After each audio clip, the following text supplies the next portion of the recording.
Chapter 482, Results and Power Up. A double chapters. Also, as I'm losing a considerable number of patrons, I am doing changes at the end of the chapter. Part 1. The saga of Catatasker always contained the most mysterious of thefts, which the scholars throughout history always thought of him to some sort of a hero thief who relied on stealth to achieve good things. But there was one incident that revealed the real power of Catatasker to the later generation, and that is the tunnel network under Shady Grove Village in Hammerfell. That day, it was reported that a big number of Catatasker's signature cards were found all over the town. The town was completely stolen under the very eyes of the worm cult and the vampires of the cult of Clavicusvile. What was known that all the torture camps and the underground vaults became empty all of a sudden with confused necromancers above the ground and hypnotized vampires underground. How did it happen? How could Catatasker liberate a whole village by kidnapping the villagers all at once? And how could he fight all the enemies underground, leaving piles of powerful zombies broken apart? It was all a mystery, and many theories were built to explain that day. But in the present and the meantime, John himself wasn't thinking of explaining anything to anyone. He was in the middle of a serious Magicka training right now. A breakthrough. He was finally experiencing one of those after endlessly getting stuck in the early phase of the Flame Dragon Heart stage ever since he broke through in Narcisse. He felt that while transferring Isha, Nag, and Kellen from Shady Grove to Bergama, where Kareem and the Hunding Alliance are, John lately felt that the power of the elements was growing stronger within him. He understood that ascending with his training means facing more restrictions, and this time he understood more about the binds of the world. The first stage is the dragon robbing, as he calls it, or Magicka gathering, as it functions. Through it, one gathers enough Magicka to break through the first limit and access their astral energy, known as the astral access power. This is one of the binds on mortal created when the world was created, and it is the bind of Akatosh. The second bind, or rather the second stage, is what he calls the dragon frame, or functionally known as the frame building stage, where the practitioner breaks a second bind, gaining himself extra lifespan and ridding his body of the effect of age/time, which results to the eternal youth, or what is known the eternal flesh power, becoming immune to diseases. This bind is the bind of a mortal body, or rather, the bind of RK. Following the same pattern, the third stage breaks another bind, and by the looks of it, it is the elements, the bind of Kinnereth. Such insight was very pivotal for John to finally get his heart straight and shatter the bottleneck. To make it simpler, one must understand the story of creation, where all the spirits were doomed to mortality by Lorcan. The remaining strongest 8 spirits later became 8 plants surrounding the solar system of Nirn. These 8 planets are Akatosh, Arke, Kynareth, Debella, Mara, Zenithar, Julianos, and Stender. Each of them represents a bind on the world, and these are time, mortality, elements, joy, love, craft, wisdom, and mercy. So in total, it was 8 limits one must break to become immortal. It sounds like a long way for someone like John, who only broke through the binds of time and mortality. One may think that breaking all the 8 binds will take an awfully long time, which is the case, but John could already tell that the bind of the elements is the hardest of all. Imagine someone whose magic is free from the elements. This is a huge step, as the elements, which are ruled by Kynareth, are what keeps reality in order. This means that breaking that bind is key to a grand kind of ascendance. John's mind was having almost 1,000 ideas rampaging all over the place, thinking of the possibilities of his training, but he still kept very firm control over his training. In a few hours, changes started to happen. The fire WRMS that he became lately good at handling was all thanks to the Flame Dragon Heart stage. He was gaining control over some parts of his soul he had no access to before and started making progress. By the end of the day, a firestorm descended from the sky and tried to devour him, but he fended it off quite easily. The second real heavenly tribulations was over. He is now a middle phase Flame Dragon Heart stage. His powers have finally increased again. John was absent for one whole day, but the Hunding alliance could still capture the city of Bergama. The place seemed to have been infiltrated by the worm cult, and the government there was run by them. They accused many citizens of multiple crimes and sent the corrupt guards after them, looting their homes and arresting their families. Once that was done, all the victims were transported to camps far from the city for soul-squeezing and getting their corpses zombified.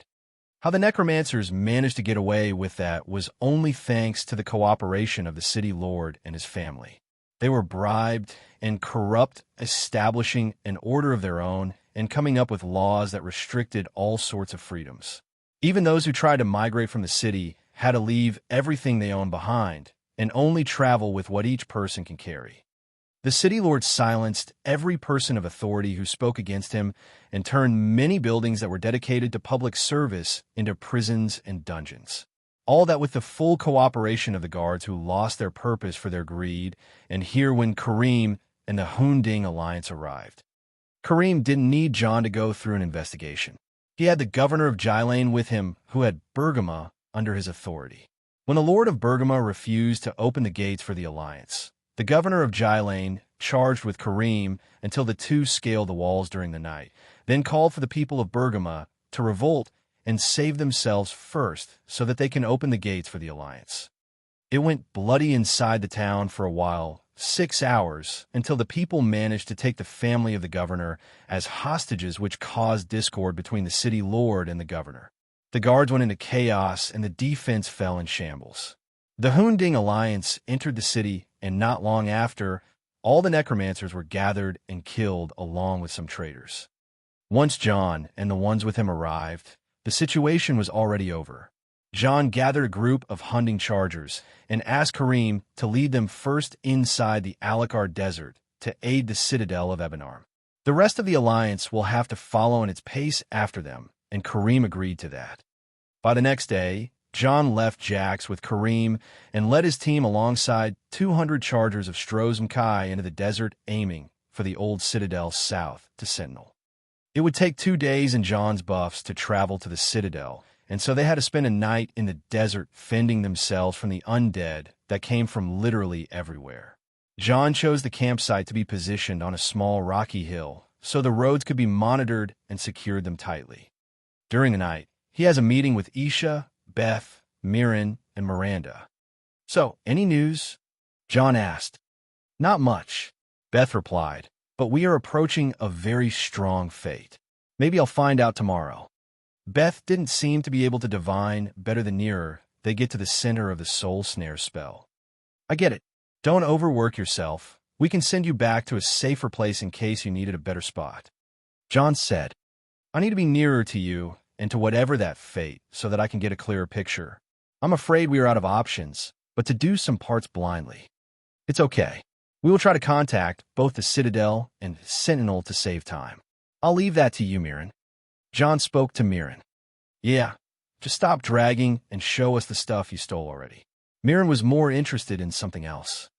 "Fine, you asked for it." John, too, was excited to show off the good stuff. King Ordnam's coffer, Mormor. Once a day, the coffee will generate gold coins of random origin. The first item was none other than the coffer of King Ordnam, the immortal king of the Mormor, sea elves. It was a strong box made of blue aquatic malachite with serpentine engravings all around it. A coffer that can make gold out of nothing. Now that's something to look at. Isha exclaimed. "It doesn't make gold out of nothing." John and Miranda replied at the same time. The smartest two in the group could understand the secret of the coffer from the first glance. It is light, almost weightless. Space magic is involved. Miranda said, "Judging from the various types of gold coins, this coffer collects coins from all over the world. My best guess is that it can hoard all the sunken treasures from all parts of the sea. Look at those, if I am correct, these are Akaviri gold teals." John's estimation was based on an educated guess from his experience with the white file. Nothing can create something from nothing other than God. Still, the legends tell that once someone acquires it, it will give them a ridiculous amount of riches to the point where it puts the wealthiest of merchants to shame, then it disappears to find another master. Mirren said, "I'm already one of the wealthiest merchants in the world." Who is the wealthiest right now? John asked. Jeffy and Bessos from Aliner and Billis Gacius from Cyrodiil. Miranda replied. Now, these are some scary names for some reason. John said, well, as long as I get wealthier than them, I don't mind. John took King Orgnum's coffer and placed it in his treasury inside the cube. Star. Part 2. Draconian Madstone, Akaviri. Resist poison. Resist disease. The next item was an Akaviri amulet, known as the Draconian Madstone. It is nothing Shivarathian or related to madness of the sword, but it is very known to be one of the valuables prized by the Counts of Bruma. The legends say that the stone gives its wearer immunity to both poison and disease, but from what it seemed, it is only 50%. John is already immune to disease, for he has a youthful body that doesn't age, but the resistance to poison is very needed at the moment for the fight against Zane. Isha promised John to train him to be resistant to poison, but they didn't have much time because of the drama that kept happening lately, thus the stone will be used by John. I'm already wearing a greater amulet of Talos and a greater token of Kine. I look like some punk wearing all that around my neck. John complained. Aims justify the means, John. Miranda shut him up. Flask of Lilandril, Elven. Magic Absorb. Magic Reflect. The following item was a marvel of its own. The Flask of Lilandril is an artifact prized by the High Elves. It was used by Cyrus, the hero of Stroz and Kai, to defeat the Necromancer and Gasta. Not just that, it is very resistant to magic, making it the ultimate anti-magic weapon. I think this goes to you. John passed it to Mirren and Miranda. The two were taken aback, as they didn't really want any part of the booty. There was a reason. I'm not snooping around your secrets, but you two seem to have a lot going on with the Altmare upper society. If I am correct, and you are high elf nobles, then this goes back to you by the right of heritage. John may be a collector, but he wouldn't let such valuable things rot when someone needs it more than him, especially if that someone is his friend. Horn of Jadari, Dragonbone. Paralyzed dragons. Damaged dragons. This was another marvel, a very ancient dragon horn that goes back to the days of the First Era. Dragon horns are legendary artifacts created primarily by the Dragon Guard, used as weapons against the dragons. They are magical war horns carved out of the horns of dragons, inscribed with various arcane runes, and are capable of producing a tonal sound that incapacitates dragons. They, however, will have no effect if used against the dragon the horn originated from. They are very fragile and can break instantaneously and crumble to dust after just a few uses, thus it was rare to see one surviving to the Fourth Era. The Horn of Jadari is a combat dragon horn, noted for its unique ability to never break. It was given to Jadari, a member of the Pride of Alkosh, by its donor Nafalar, the very red dragon that Cyrus' Book of Circle, which was gifted to John by Kareem, was created from. Jadari herself was a Khajiit champion of Alkosh, the Khajiiti aspect of Akatosh. Another known dragon horn is the Horn of Jurgen Windcaller, that very horn that the Greybeards send the Dragonborns to recover. The horn was large, almost as tall as John, and its power fell dormant, but John knew it could be recharged by the lunar energy he can utilize now. John suggested to keep it in case it was needed. Of course, no one bought the fact that this thing will be needed, for no one believed in fairy tales of dragons. Deadland Hammer, Daedric. Create Iron Atranax. Hazardous on direct contact. Not a very well-known Daedric artifact, but this silver bright hammer can do some serious damage. Its original function is to create iron atranax from liquidated substances that contain a large amount of metal. Iron atranax are golems rather than real atranax, but their power is something to behold along with their scary appearance. Why is hazardous on direct touch? Isha asked. Because it draws metal from liquid substances. For example, your blood. John answered. Blood? What does it have to do with metal? A whole lot, my friend. A whole lot. This artifact was put in a safe chest for containment. Ice Blade of the Monarch, Elven Steel. Frost damage. Freeze. Another artifact of great power. The ice blade of the monarch is called one of Tamriel's most prized artifacts. Legend has it that the evil archmage Ami Anselmo enchanted the claymore of a great warrior with the soul of a frost monarch, a stronger form of the more common frost Atronak. The warrior, Thurgnarasi, was to play a part in the assassination of a great king in a far-off land and become the new leader. The assassination failed, and the archmage was imprisoned. The ice blade freezes all who feel its blade. Someone among us is a good sword master and in need of an excellent blade. John passed it to Mirren. Oh, how very thoughtful, John. Elder Scroll, forgotten. Elder. And here came the last artifact found in the treasure room of the cult of Clavicus Vile. An Elder Scroll. The Elder Scroll of the Forgotten? I forgot a lot of things, so this will help me remember. John asked. It is better if you don't touch it, Beth said, making John put away. Is there anything wrong? These things are very tied to fate. Your fate is to acquire 3 Elder Scrolls, and that is not one of the 3. Am I right? She said. Okay. John felt disheartened upon hearing that. Well, you have brought yourself a moth priest. I think you can at least ask him to read it. See what you forgot. Isha said. That's what I intend to do, but we need to reach the citadel first. I don't want to risk anything. John said. Good. What is the plan once we reach it? Mirren asked. Simple. Assess the situation, repel the undead, make an advance plan, meet with the Imperials, and give a serious chase to the worm cult. John said. You're realizing that the more we go in, the more things get harder. Miranda said. We are out of options at the moment. At least we powered up and have new stuff to fight with. I am sure that they will prove useful. John said, then turned to Isha about confronting Zane. The situation became chilly all of a sudden as they all turned silent. You won't leave him for me? She asked. I can't. You know it is dangerous and you can't win. But it won't be just me. Last time almost got him by combining our efforts. He has a body that doesn't feel pain or get tired. He is more ridiculous than any vampire or werewolf. Don't forget that he is a hybrid. We can't risk that. John's claims were serious and true. No one can face Zane that way. What will make things worse if the reincarnation of Manamarco managed to possess Zane's? This will be a disaster. Miranda added. I get it. Isha shouted and stood up. What is important right now is the living, not the dead. We need to get to the citadel. I think the horses had enough rest. She stormed out of the tent, and the others sighed in unison. It was hard to reason with her like that. You all know what to do, John said. The others nodded and cleared the tent. Then John redid his disguise and went out as High Mage Krylin.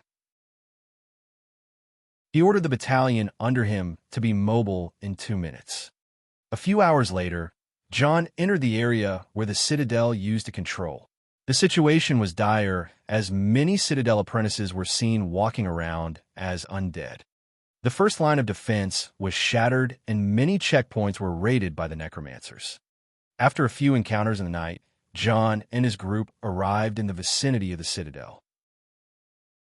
The large domes were seen with the sunrise of the next day. John and his group came from the east with the sun rising behind them.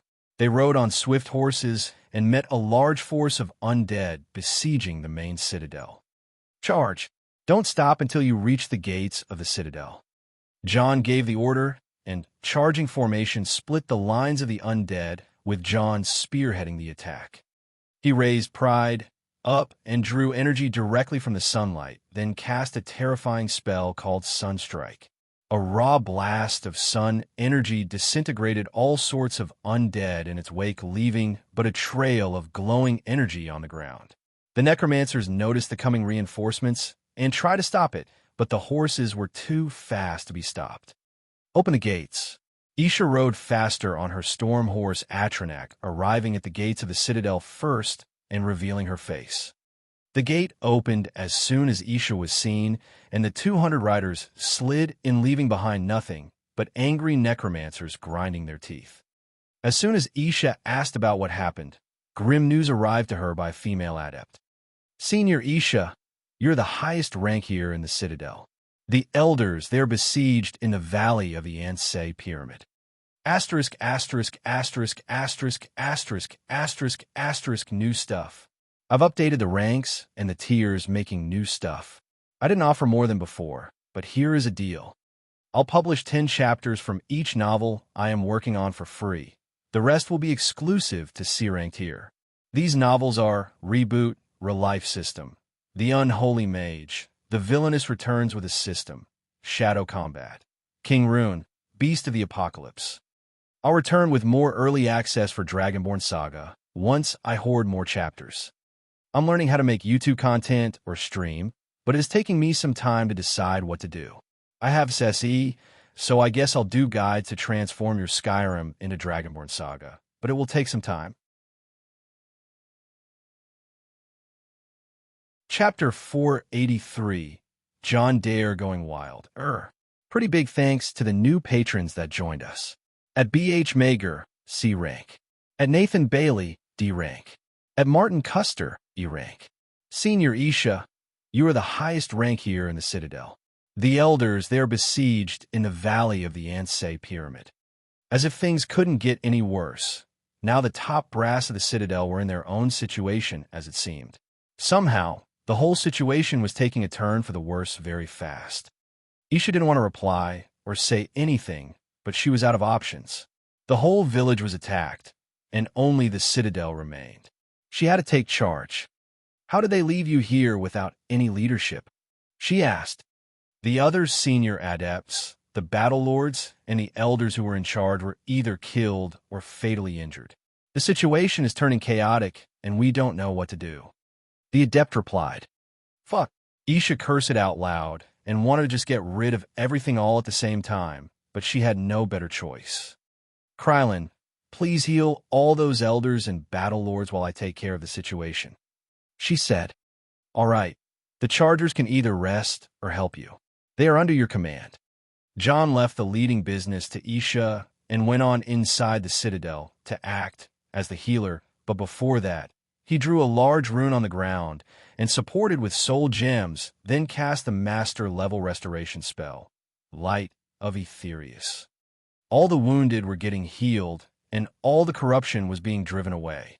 Despite the spectacular scene of the spell that formed a dome above the Citadel, it is not focused enough to heal the gravely wounded or damage the powerful undead. John had to go personally and heal the battle lords with his best potions and healing spells. It's amazing to see him utilizing his 2 hands and pride, casting 3 spells at the same time. It even happened that Nag and Kellen, who were taken prisoners in John's cube, offered to help. After that, John returned to Isha, who managed to organize the defense forces and fended off a wave of undead. The amount of undead here is huge. No matter what we kill, they keep coming back. I never knew the Soul Snare spell could have the effect of maintaining undead to reanimate them again. She said, I see. We need to damage the undead beyond repair then. John concluded, that's impossible for us at the moment. If you can support us from the back, we can. Isha was about to suggest something, but John stopped her. No, I'm done playing games. I'll handle this on my own. Tell the Chargers to keep up. He said and removed his mask, Krylin, off his face. What are you doing? She asked. He didn't reply and hurriedly found his way to Beth, who was napping with Nefertiti. Midget, I want it. He spoke. Want what? She rubbed her eyes while getting up. That blessing you promised, is it good? He asked. HM? Right, for the heist task. I don't know. Lady Bothia is the one who chooses. She said. Fine. Call her or bring her on the line or whatever. He said impatiently. Okay, geez. Which one of us is the child? She stopped him and stood up, then looked up at him. You may want to get down. She said. Okay. John went down on one knee. You're tall. A bit more on my level. That's it. She fixed him close to her, then held his face. She then went closer to his forehead and... Headbutt. Ouch. Hey, what was that? He said, scratching his forehead with a finger.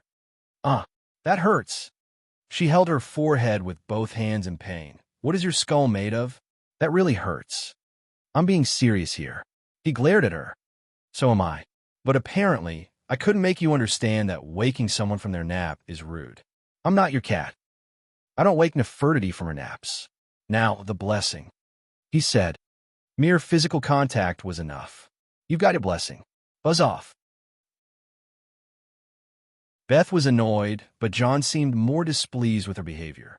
Still, he got himself a blessing. With a little focus, he could understand what that blessing was. This is really suitable. John smiled after having such a cool gift in this time of need. He patted the cheeky girl's head and walked away. He summoned out the gauntlet, Wraithguard, and the hammers Sunder and Deadland Hammer. Each in a hand, of course. Pride was floating above him. Once he reached the Citadel's gate, he called out, Greed, and took off the ebony mail. While covering himself with greed, John commanded it to go inside, Wraithguard, and unleash its second form. In a second, John got a complete new transformation. Instead of his usual ebony armor, he is now in a brass Dwemer chainmail called Wrath Mail, made of thousands of rings.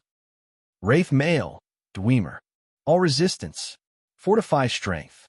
Aegis. Reflect all greed effect. It was the ultimate armor for a melee fight crafted by the most brilliant Dwemer crafts lord, who doomed his race and boosted by the ridiculous potential awakening powers of greed. John used this form of Wraithguard, for the artifact was only a single gauntlet, and he's going to use a couple of very dangerous hammers. This at least meant he won't be harmed that much. Sunder, Dwemer. Elemental damage. Soul damage. Deadland Hammer, Daedric. Create Iron Atronax. Hazardous touch. Open the gate. John gave the gate guard a chilling glare, which made the latter do what is told without thinking. John walked past the opening gates under everyone's gazes and smiled like a maniac. His aura formed a thick exoskeleton around him as he was eyed by the necromancers and their undead. Catch that man. The necromancers shouted. John got instantly pissed and felt like smashing that guy's head the most painful way possible. To the onlookers, John looked like a madman wearing a ridiculously expensive Dwemer chainmail and holding a hammer each hand with his red hair, giving him a remarkable appearance. This madman spread his arms, raising the two hammers to his shoulders level, then his aura started to agitate like a real madman. Bothia. He called for the name of Bothia, and all of a sudden, his agitated aura started burning like a flame. The man himself was already running forward, as if he lost his damn mind. Aha! Sovngarde, you sons of bitches! Sovngarde! And that was a Nord shouting a battle cry, laying waste to all in his wake. He charged forward with the two hammers in hand, then came across some large undead that he didn't identify in his feral state of mind. Still, once he came in contact with whatever that undead was, one swing from Sunder was enough to turn half of that thing into shreds, and the other half flew somewhere. It didn't matter, as the next victim was being blasted by the Deadland Hammer in the next instant. Die! Ha ha ha ha! I'll kill you all! John didn't stop shouting as he became alone in between undead horde. We must help him. Miranda wanted to run after John, but Isha held her. Look closer! As she pointed, John was indeed surrounded, being attacked from all directions, but he didn't look like someone who was trapped, but rather, he was trapping them. The undead creatures and the cultists that surrounded John were all trying to get a piece of him, but let alone the wraith male. His own skin was impossible to harm by their weak attacks. He kept still with a mad smile, but once he got a fair number of enemies around him, he finally reacted. I wanted to try this in a long time. Whirlwind. As if a child was given a new toy, John used and abused the blessing of Bothia to the best of his ability. He replicated a certain skill from a certain game by waving, spreading his arms, and rotating around himself, creating a storm with his aura. In most cases, this shouldn't work, even with aura, but the special state his aura wasn't allowed such anomaly to happen. With each turn he took, undead shattered and cultists were slain. A mound of corpses and a river of blood formed around. No matter how fast the worm cultists were at raising the dead, they were unable to keep up with John's speed at damaging their zombies. Those who saw that from the Citadel defenses felt a chill down their spines as they watched one man single-handedly overwhelm the dead army that drove them to hiding. I've never seen a martial skill like that before. How does it even work? Isha felt the creeps when John started whirling around. Isn't this the same as the whirling sword dervishes? Miranda asked. No, the dervishes employ accuracy in their whirls, so the two swords are two different attacks, but what he is doing is just whirling. Don't tell me that idiot has invented a martial art of his own. Mirren wanted a facepalm. John's state was unique, but he showed a familiar state of mind to a certain fighting style Isha witnessed before, but John had his own style over it. Meanwhile, John didn't stop with the whirlwind attack. Huh, that's so much fun. What's next? Leap, ground stomp, cleave, weapon throw. John had his fun reviving every fictional martial skill that came to mind, until he exhausted most of the cultists. His weapon throw attack launched Sunder at a formation of worm warlocks, blasting them to pieces. With them, he took care of half the undead army. John also threw the Deadland Hammer in one of the blood and flesh lakes he caused to happen after aimlessly destroying the undead. He was now free of weapons. Let's do this the classic way, he said while cracking his fingers. Cookies Festival. And the heavenly wrath followed his grim announcement as his two fists glowed with lightning magic each. Those who were unfortunate enough to be in the way of his fists wished they were killed by the hammer instead. Yeah, all of you will die. Such a ridiculous person was running and hitting everything in his way while ignoring all manners of attacks that were completely useless against him. At this point, resistance was merely wishful thinking. John noticed the necromancers trying to retreat, so he left whoever he was hitting and took a high leap towards to block their way. Demon, you get away. The same necromancer that ordered the others to capture him at first was crawling backward, trying to get away from him. John stepped on the man's robe, stopping him from escaping, then looked away, his eyes watching a certain place carefully. It was the same place he threw the Deadland Hammer, in that lake that was filled with blood and flesh. Blood was a perfect substance alongside earth and bones to create what's going to show up next. Mere seconds later, John felt it coming. Look, he pointed at the location of the Deadland Hammer, and those who were curious enough looked at where he pointed. Sure as hell something was out of place. From the puddles of blood and corpses, few creatures started to form. It is as if the twisted reality was creating an abomination of its own. Those who saw it felt a chill of terror grasping their hearts. After it formed, 7 colossal creatures stood up with unnatural shapes. At first, one might mistake them for very ugly frost atranax, but their metallic gleam revealed what they are. Iron atranax. It was as if a bunch of metal spikes came together and formed an atranac. If that is not the coolest thing ever, then I don't know what it is, John said. These naturally sharp creatures walked their first steps towards the battlefield that had numerous undead roaming around. Clueless of what to do, they just stood still. John raised his 2 hands up and called for his marks on both Sunder and the Deadland Hammer. The 2 hammers flew up and hurled toward John until they landed in his hands. John held the Deadland Hammer closer and spoke to it. Kill. With those orders, the death machines on standby moved with hostility towards the enemies of their creator. Just as heartless as they looked, one move was enough to mince a whole bunch of high-level zombies. Don't you see? Quantity may be good, but quality, that's the beauty of supremacy. John spoke to the necromancer before dropping the hammer on his head. By the next 10 minutes, the whole undead legion was no more. Blessing of Bothia, Berserk, take half damage and do double damage in a feral state of mind, active.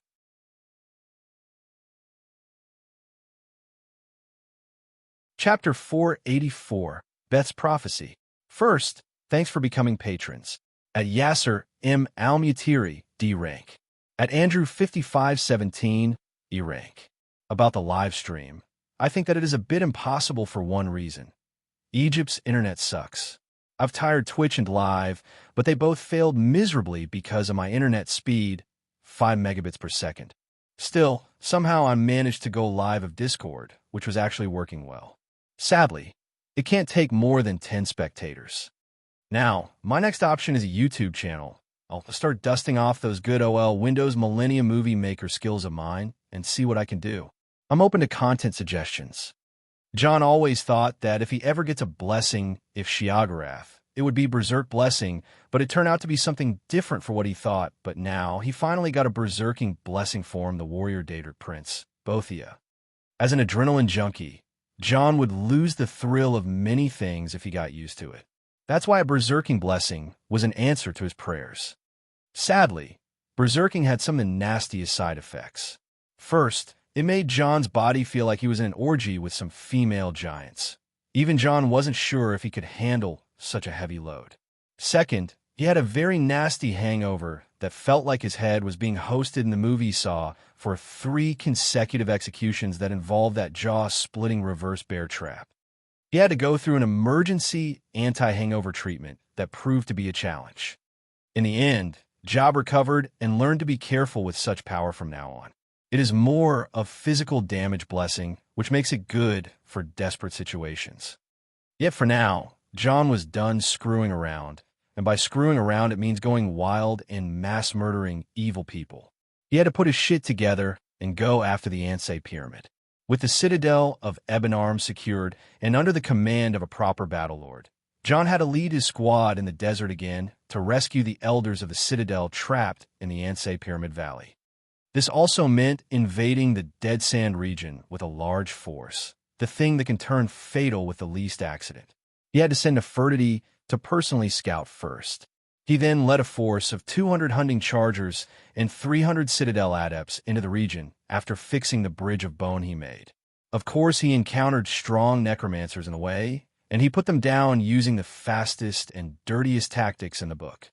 One of the most important things to take note of was how he utilized lust to change his looks every few minutes since the battle in front of the Citadel. All those he kills are either the followers of Clavicus Vile or Manamarco, which meant that their souls are doomed to either higher entity. These souls carry the vivid memories of his death, which is why John had to keep a low profile even when acting wild. The idea of multiple strong individuals wreaking havoc around the plans of those higher entities will make them act slower, which is what he needed at the moment, at least until Kareem and General Kasha arrive with large forces. Anyway, John has managed to reach the center of the Dead Sand to the Valley of the Pyramid only to find a true challenge waiting for him. The Worm Cult had its master necromancers and arch-necromages to battle the masters of the Citadel of Ebenarm. To summarize the result, it was dire. The Sword and the Bow Battlelords were killed. The Sword Battlelord destroyed his own body upon death, but the Bow Battlelord's corpse was taken by the necromancers and was being mummified. The other Battlelord, which are the Staff, Spear, Saber, Martial, and Magic Battlelords, as well as the War Chief of the Citadel. It was safe to say that John used his best tactics to get rid of the annoying zombie Bow Battlelord before killing her and trapping her soul in a safe container that she doesn't get pulled back to the soul snare formation. Regarding the necromancers, Mirren and Miranda had to keep them at bay, while Isha took down the weakest ones among them by the Spear of Bitter Mercy to diminish their firepower. It worked at first after she killed 3 masters, but the numbers of those masters were just too overwhelming. Isha was about to get killed if not for John's master plan working at the last moment.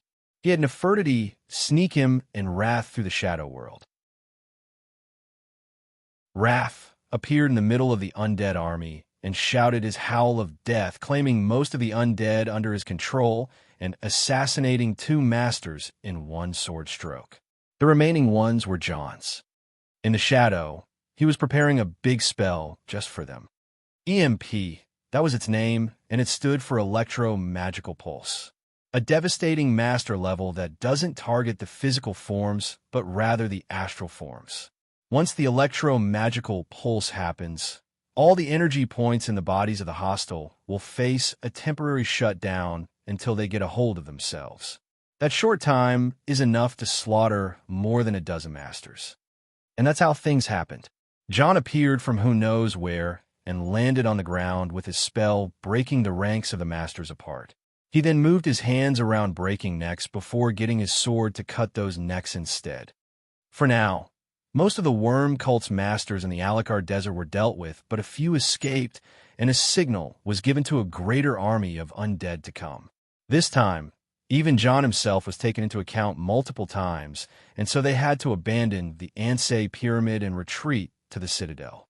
Of course, after saving the elders of the citadel. Master, Isha.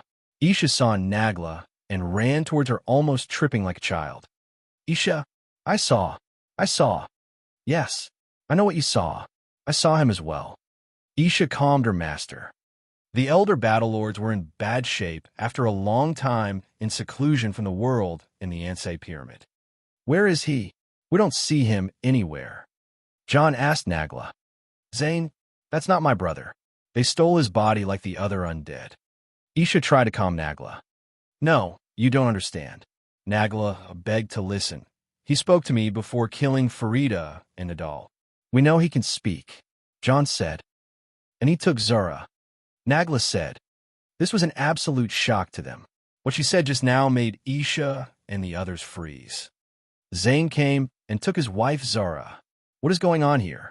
Was it a part of a grand scheme or a plan, or was Zane remembering things like being a corpse driven by love? Can a corpse feel love? And if it does, is he really just a corpse? It was safe to assume that this is what is going around inside everyone's head. No, it can't. He tried to kill me. Surprisingly enough, Isha was the first one to deny it. The others soon came to their senses after hearing what Isha said. To kill you? Nagla was taken aback. Yes. In Elsewhere, we ran into him on a job, then chased him for 3 weeks all the way here. Joe, Krylon was injured by the poison of the serpent spear. A few could utilize the spear in my family to make it produce poison, so surely it was Zane, but he has gone through something horrible. Isha kept going on and on about Zane's situation yet. That doesn't explain why he kidnapped Zara. John said. He didn't. Nagla said. Woman, I'll fucking beat you. She went with him on her own. Nagla continued. Oh. John was both embarrassed and taken aback, but the situation was too hairy for him to care. So, he just let her go with him? Miranda asked. No, she was with us until he showed up. Once she saw him, she could no longer think straight, and he got to her. We were all too stunned to do anything, but the damage was already done, and he took her away. Other than that, I don't know. Nagla didn't seem well as she held her head. So they left. John had a bad feeling about this. We can track them. Suddenly from the side, a man came and interfered. He was a Redgar with a bronze-colored hair, fielding short braids, and a well-kept single-knot beard. Illander de Shah. Krylon, I see you have lived through this, friend. I did. It was Illander, John's friend from the Citadel and his guide in the deserts of Alucard, who discovered the Ansei pyramid with him. You said you can track them? John asked. Yes. During the fight, when my master was near defeat, he destroyed his own body so that he doesn't get reanimated as undead, but he also left a trace on Zane. I know I am not strong enough to avenge my master, but I can guide you to his exact location, even if it is in oblivion. I believe you, mate, and sorry for your loss. John patted Illander's shoulder and felt the urge to do something about the situation, but Zara's matter may have complicated things to a strange degree. A guide will be of use. At that time, someone else butted in. What is it, Shorty? John turned to Beth, who acted as someone important.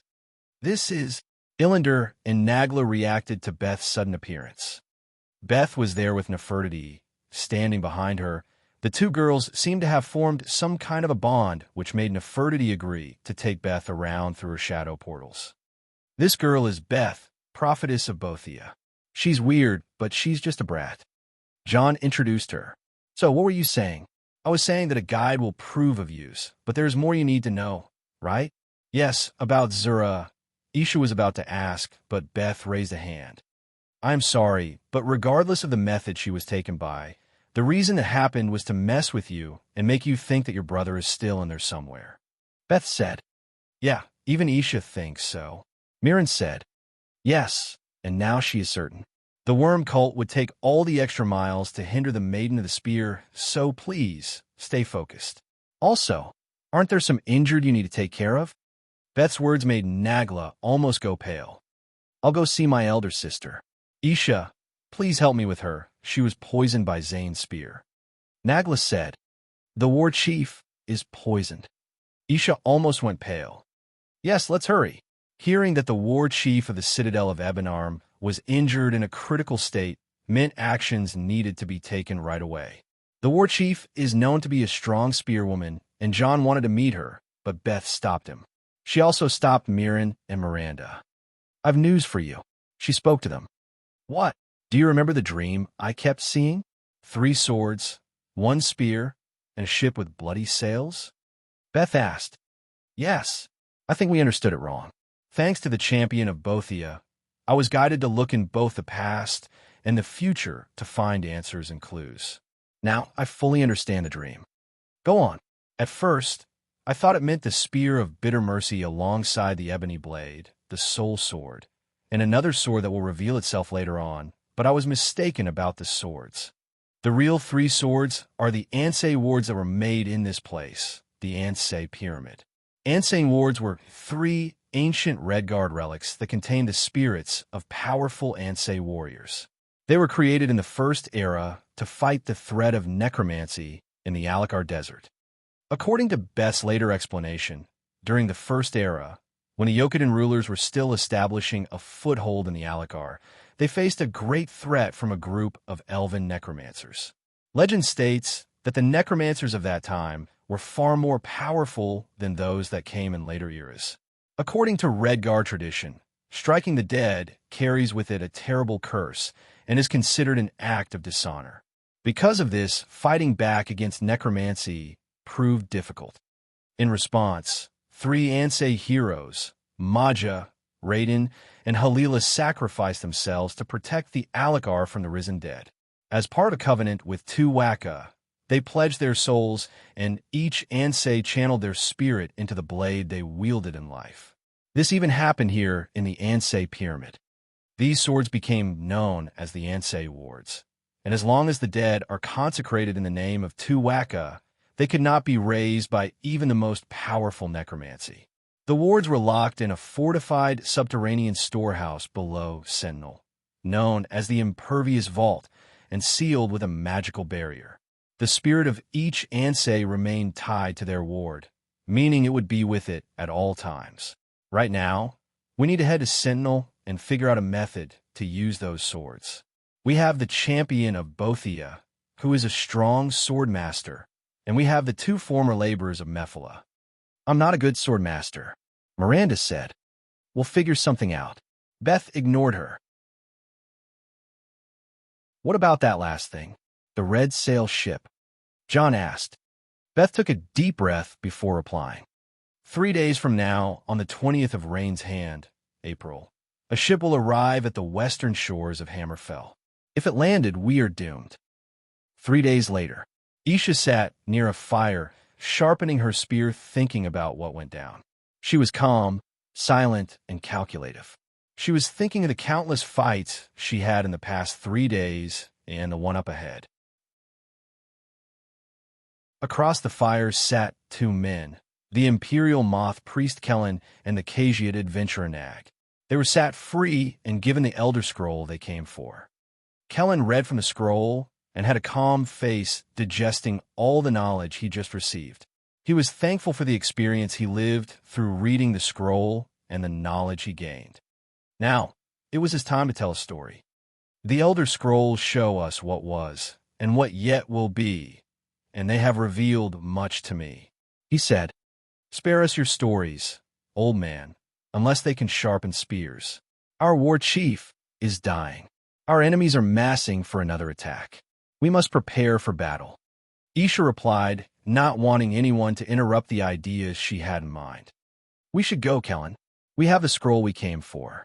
This one smells blood in the wind." Nag asked Kellen to leave. "Patience, Nag. I have words yet to speak here.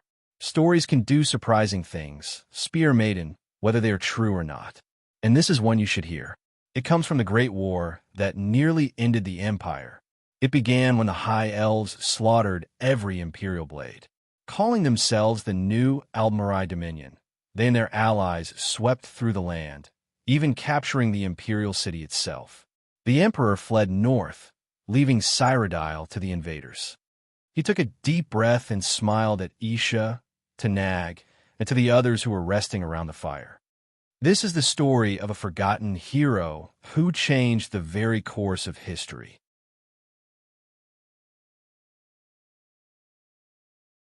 Chapter 485, Legends 1, Odd Fate. This small spin-off will only be 3 to 4 chapters.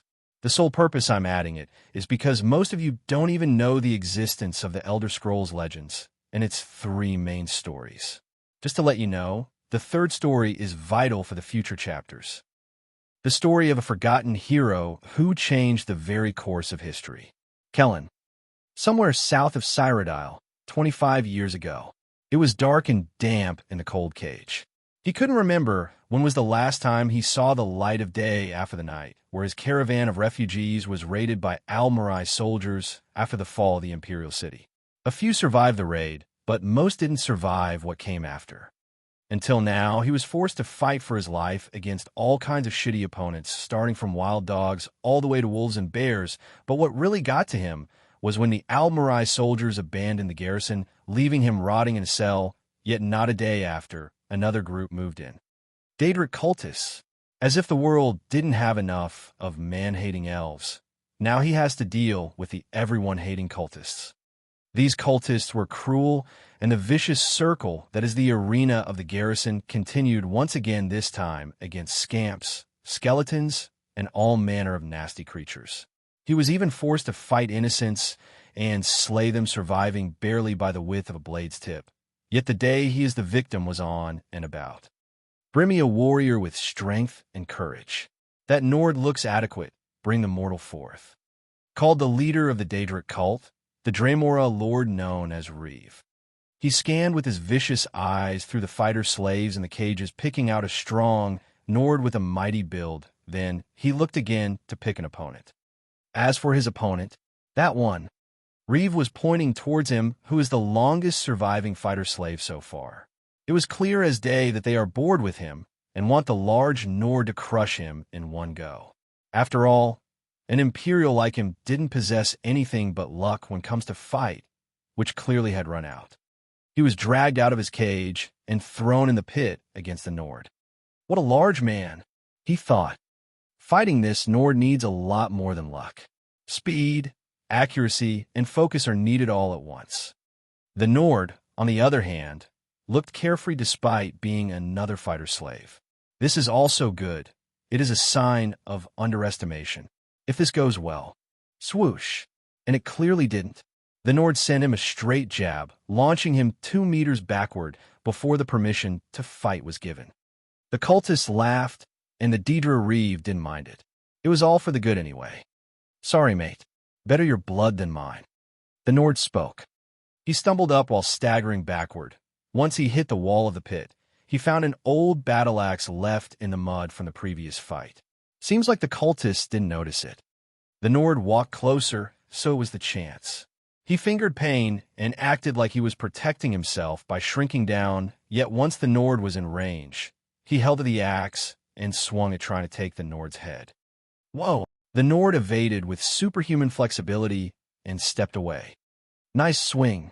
The Nord was okay about it, and took extra steps away, then looked for the cultists to throw him a weapon. He got a sword, and the two returned to the fight again on equal terms, but the Nord seemed reluctant while fighting. He didn't show the best of his moves, and kept attacking half-heartedly. As the fight lasted over a minute, the cultists got bored and started booing. So went for a drink, and even the Dremora himself went somewhere. You're pretty good with that axe. We work together, we might have a chance. At that time, the Nord engaged in a closer clash with him and spoke in a careful tone. You want me to drop my guard? Never. But he wouldn't, for he went into many similar situations during the past. Well, who knows how much time has passed. The Nord smiled. Suit yourself, but believe me when I tell you, there is a chance. At the moment, the Nord spoke calmly, but in the next, he unleashed a scary pressure by some sort of power. Aura. It was not a common power among the foot soldiers and the commoners, but it is an art that's set 2 levels apart. Sure enough, he recognized it. Facing an aura master of all things, today really was not his lucky day, but luck was playing a different game here. The Nord never meant to attack him, but rather threw his swords over the pit, shattering a part of the inner wall to the underground prison, locking the way up. Haha, I'm Tyr, one of the blades. The Nord said. Be a blade. The man was taken aback. A blade in this kind of place? Rumor has it that the Aldmeri Dominion slew them all. But then again, the blades are elites devoted to protecting the Emperor, let alone the Aura. Each one of them is above any common knight or Imperial legionnaire. At that moment of confusion, the Daedric cultists around the pit were reacting to Tyr's action. They reached out to their weapons and staves facing Tyr, and, "What was your name again?" Tyr asked. "I'm Glemmet." "Fine, Glem. Now it's 2 of us, a dozen of them. It's almost a fair fight." Tyr joked, but Glemmet was more concerned about the situation he's in. Without saying much, the cultists attacked. "You'll never escape. Reeve will destroy you." One came charging at Glemmet waving a sword, so he had to avoid and counterattack. Glemmet could see the attack, and a strange thing happened to him. He felt like he can face that cultist despite the difference in strength. He evaded once and twice, but as he was about to be hit, his mind opened to many possibilities, as if he could see more than one just way to handle this. He chose the smartest one, and that was by evading down, then attacking, then doing a leg sweep to break the cultist's balance, and with that, his opponent was on the ground. The feeling of victory almost got to him, but his sense of crisis encouraged him to chop that cultist's neck while he is down. "You're done? Let's leave." As Glemmet got rid of his opponent, Tyr called for him. Looking back, almost 10 cultists were very dead. Broken necks, bashed skulls, crushed ribs. Tyr seemed to be one hell of an opponent. "How will we escape?" Glemmet asked. "Through a tunnel system under this fort," Tyr replied, looking around. "But first, we need distractions."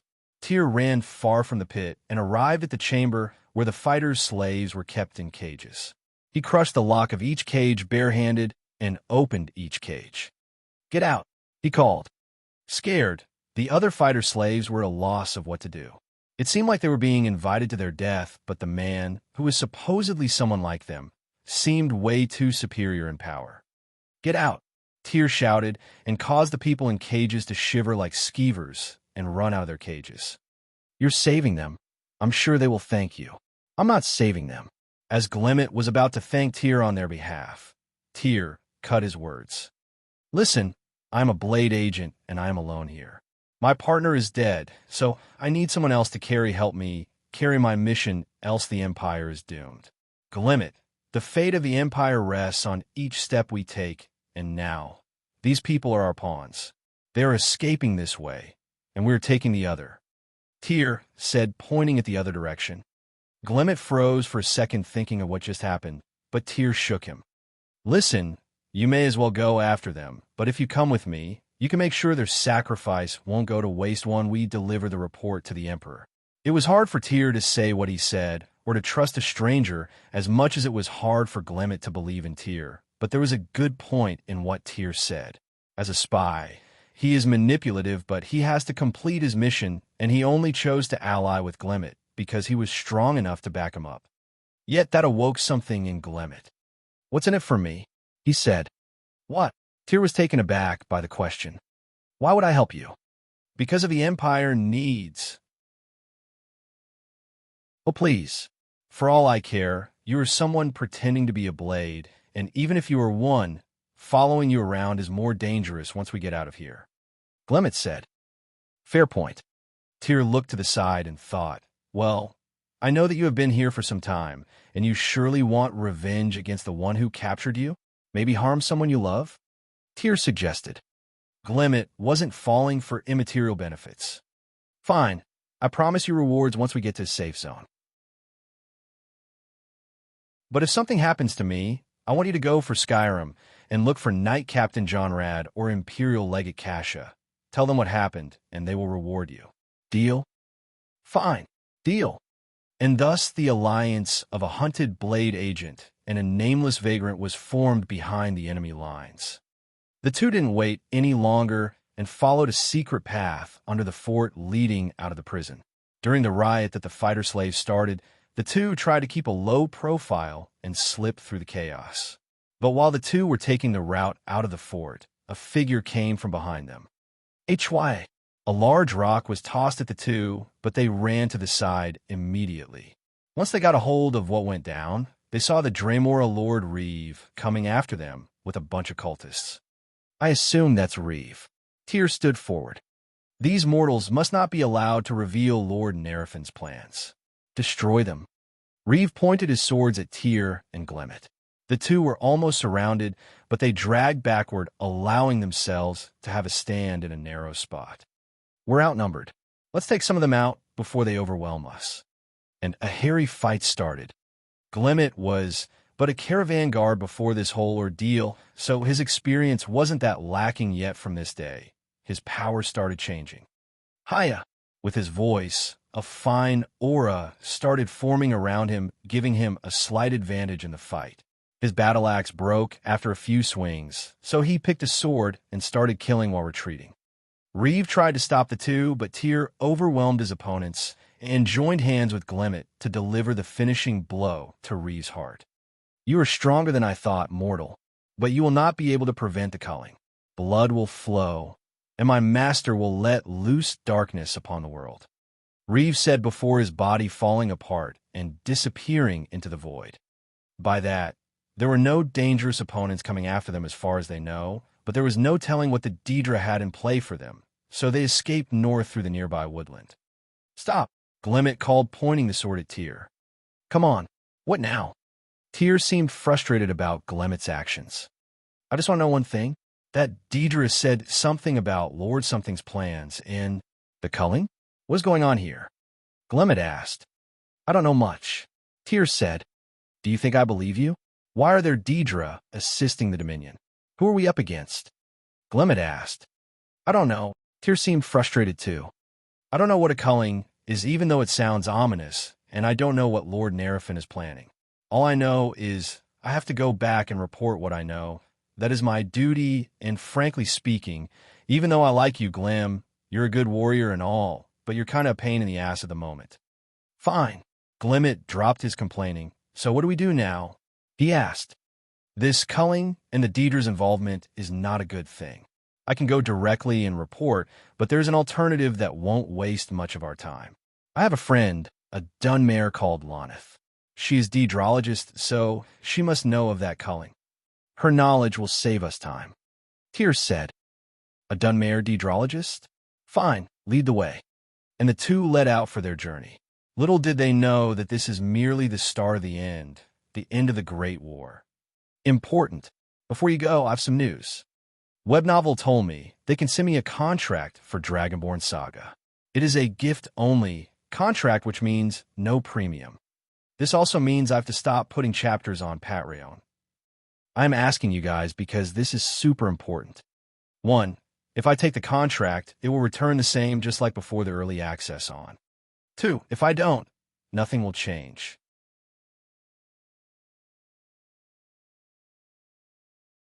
Chapter 486, Legends 2, Finding Loneth. Big flipping thanks to the new patrons. At Vitten, C rank. At David Pokora, D rank. The Dremora's words unnerved the hero. They journeyed north to meet Loneth, a sorcerer's friend of Tyr's well-versed in Daedric matters. But the road ahead was far from clear, Kellen. Tyr and Glimmet kicked off their journey from south, passing forests and rivers, avoiding the roads that were being monitored by the Aldmeri Dominion. Ever since the start of the Great War 4 years ago, the county of Leowian was the first to fall. Thus it was the one with the most established Aldmeri order. So, that Loneth. What do we find here? Glimmet asked. South to Blackwood, near the Topple Bay. Tyr replied. So she is a rich person. All mages are rich. Indeed. The two were having such a conversation after they were stopped by a group of bandits a while ago. The bandits seemed to have killed a merchant and looted his goods, then saw Tyr and Glimmet as easy targets to pick on. Little did they know the fate of their actions was leading to their demise. As the Glimmet and Tyr prevailed over the bandits, the last bandit begged them to spare his life in exchange for leading them to the stolen goods. Glimmet agreed to finally get to have some proper supplies and goods, but as they were about to let the bandit loose, Tyr waved his sword and killed the bandit. Glimmet was upset as he had given a word to free the man, but Tyr had a sound argument that killing the bandit would secure them a better chance to cut loose ends. If the Thalmor caught that man, and he talked, things would get messy for them. Now that they got some weapons and horses to ride, the journey became smoother, and the two managed to get out of the forest to the open fields, but who received them was a band of Dominion guards. A fight occurred, and thankfully, the Dominion guards didn't have a mage with them, making them an easy opponent to the highly skilled Tyr and the rapidly developing Glimmet. The way I see things, you're developing your aura very well, Glem, Tyr complimented. Thanks. The tips you gave me really helped, Glimmet said. The two may have started on the wrong foot and argued about a lot, but they developed a good relationship with time, so much that Tyr started instructing Glimmet about the aura. Glimmet's aura was unique, carrying a strange power to it. It also took a strange color resembling the violet, which seemed to have been influenced by Tyr's beast aura. I've never asked you. You are called Glimmet. Odd for an Imperial to be given a Nord name, Tyr remarked. My father is an Imperial. My mother is a Breton. Well, they were, Glimmet replied. Oh, well, you're not a Nord from either side. I was raised in Bruma. I see. Bruma is the northernmost county in Cyrodiil, making it very close to Skyrim. Not just that, by the unique landscape of Bruma being mostly on the Geralt Mountains, it gained the same atmosphere and looks of Skyrim more than Falkreath itself. Also, Bruma has a very large Nordic population. So, you're an Imperial, a Breton, and a Nord at the same time. That makes you the most human person I've ever seen, Tyr said with a loud laugh. It sounds weird, but thanks. Shouldn't Nords like you be the proudest humans about being humans? Glimmet asked. Maybe your average Nord, but a fire main? Nah, we have giant's blood. Well, that explains, Glimmet pointed out Tyr's height. I'm the shortest in the family. Shut up. Giant's blood, brother. Giant's blood. The road was peaceful for some time after bypassing the Dominion patrols and checkpoints until the two reached the Topple Bay. There were fishing villages scattered around that area, as well as some rich people's estates that were abandoned during the war, one of which is Lonith's house, who preferred to stay at her home despite the occupation of the Dominion. As a respectful mage who has no connection to the Imperials, the Dominion didn't bother her that much and left her without crossing paths. We've made it. That's Lonith's house. As the pair arrived, Tyr saw the house from a distance. He wanted to hurry and reach it, but soon he stopped. And it's crawling with cultists. Lonith must be in trouble. Come on. The two snuck under the cover of night and covered the ins and outs of the house, counting over a dozen cultists. These ones were similar to the cultists of Bothia from the fort Glimmet was held in.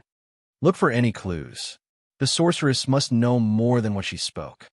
A senior cultist commanded his subordinates, and the house was being taken apart piece by piece. What should we do? Glimmet asked. They took here. We need to find out where. Tyr stood up, unsheathing his sword. From the looks of it, this number of cultists wouldn't even pose a threat to Tyr or Glimmet. The two covered the house from two sides and started crippling every cultist they come across. In a matter of minutes, they got the senior cultist cornered.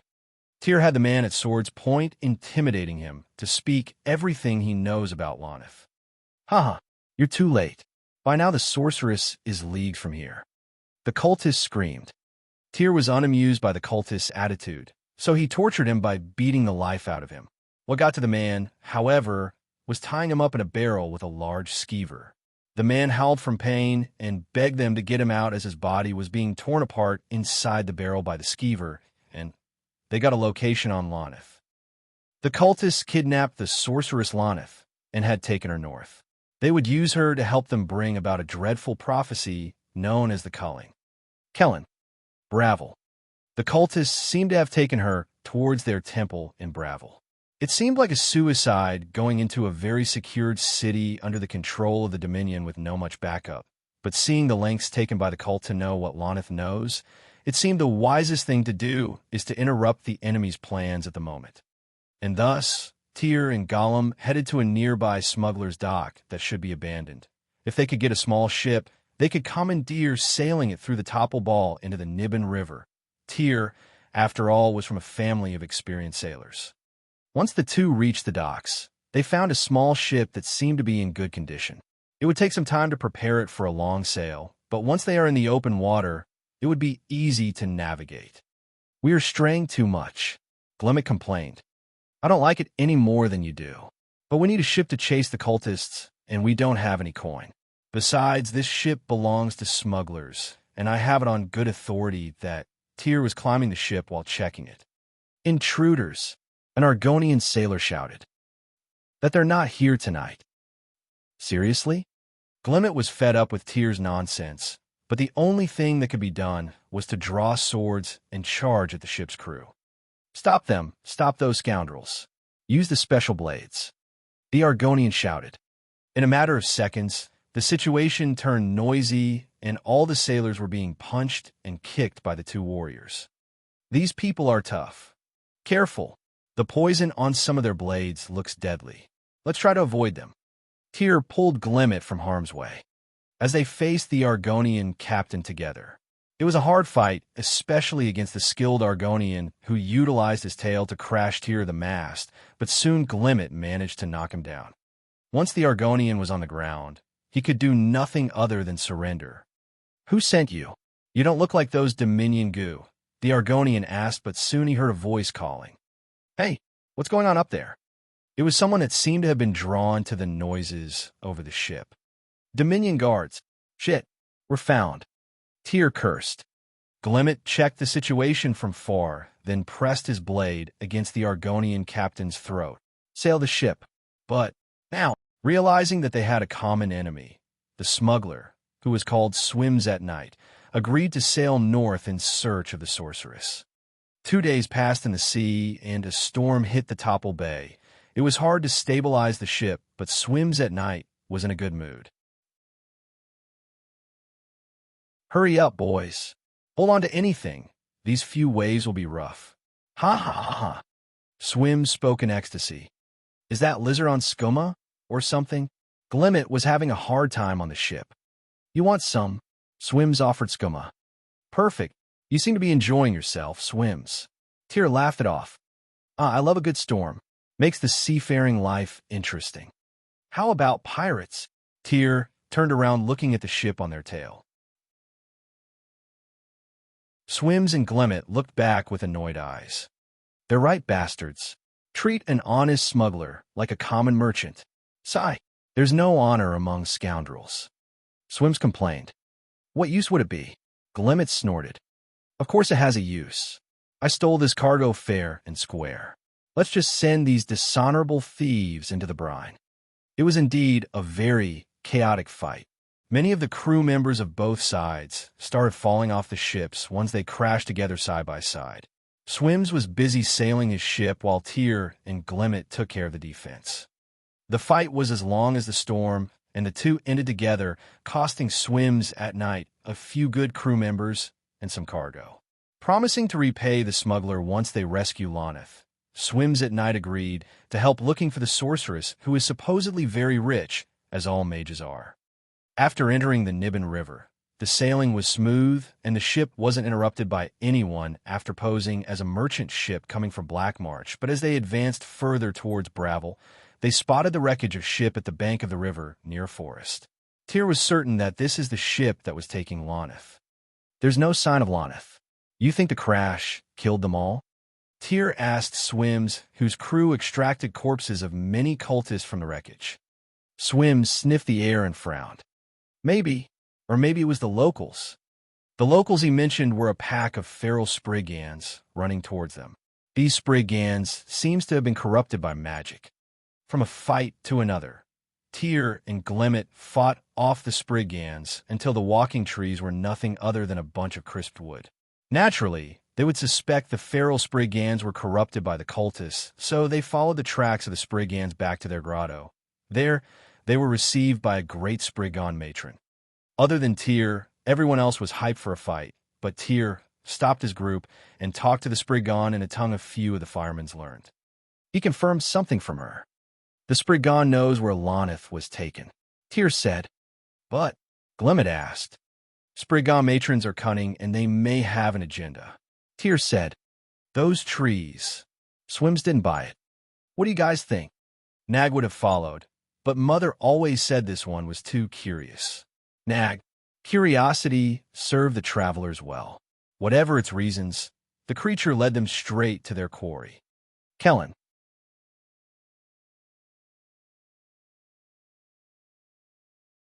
Chapter 487, Legends 3, Towards Fate. In an abandoned fort close to the marshlands of Anibin Bay, a group of Bothia's cultists took refugees after their ship crashed. After the storm that struck the Topple Sea, the ship was badly damaged and had to go through some repairs, but it was impossible due to the cargo they are carrying. If they were to stop in any city dock along the Nibin River, things may get ugly with the Dominion Guard despite the connections between the two groups. Yet once they were on the way to Bravel, the prisoners on the ship revolted and caused fire to catch on the sails and the foredeck. The crew tried to land as fast as they could on one of the banks of the river, but the ship's durability expired and it broke apart, drifting into the marshes. The cultists managed to secure their most valuable prisoner, the sorceress Lonith, but they were attacked by a group of Spriggans from within the marshes. They managed to keep the Spriggans at bay, then found refuge in an old abandoned fort on the edges of the marsh, but the bad luck never left the group alone.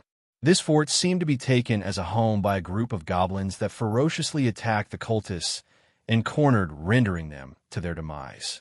Meanwhile, the sorceress Lonith managed to break free and killed the last of the cultists, imprisoning her, yet she was all alone against the unending horde of goblins. Azura, guide me. Lonith was no ordinary sorceress. She conjured the strongest storm Atronak she could muster as an expert mage and dealt massive damage to the goblins, but she was drained so fast. Lonith, it's Tyr. But in her darkest of hours, a very familiar voice called for her.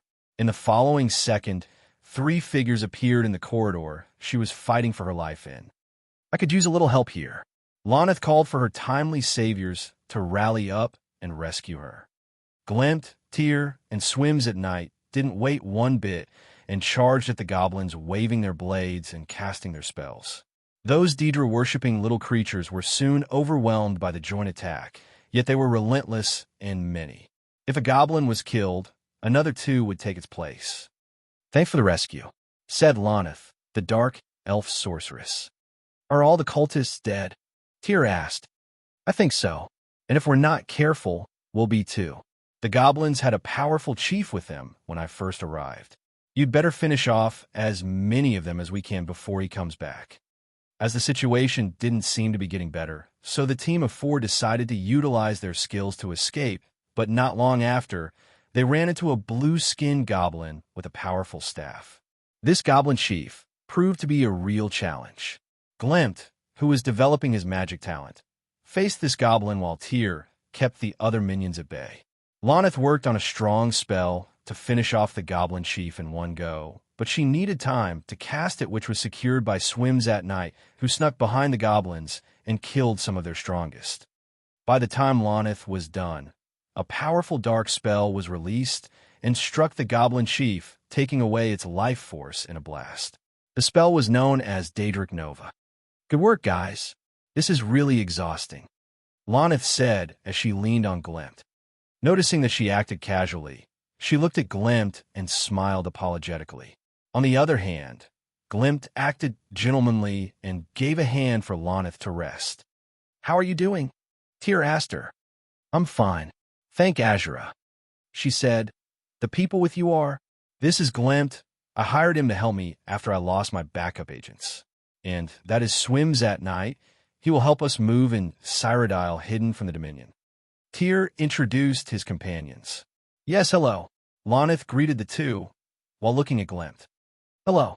Glempt replied back with the same hint of interest.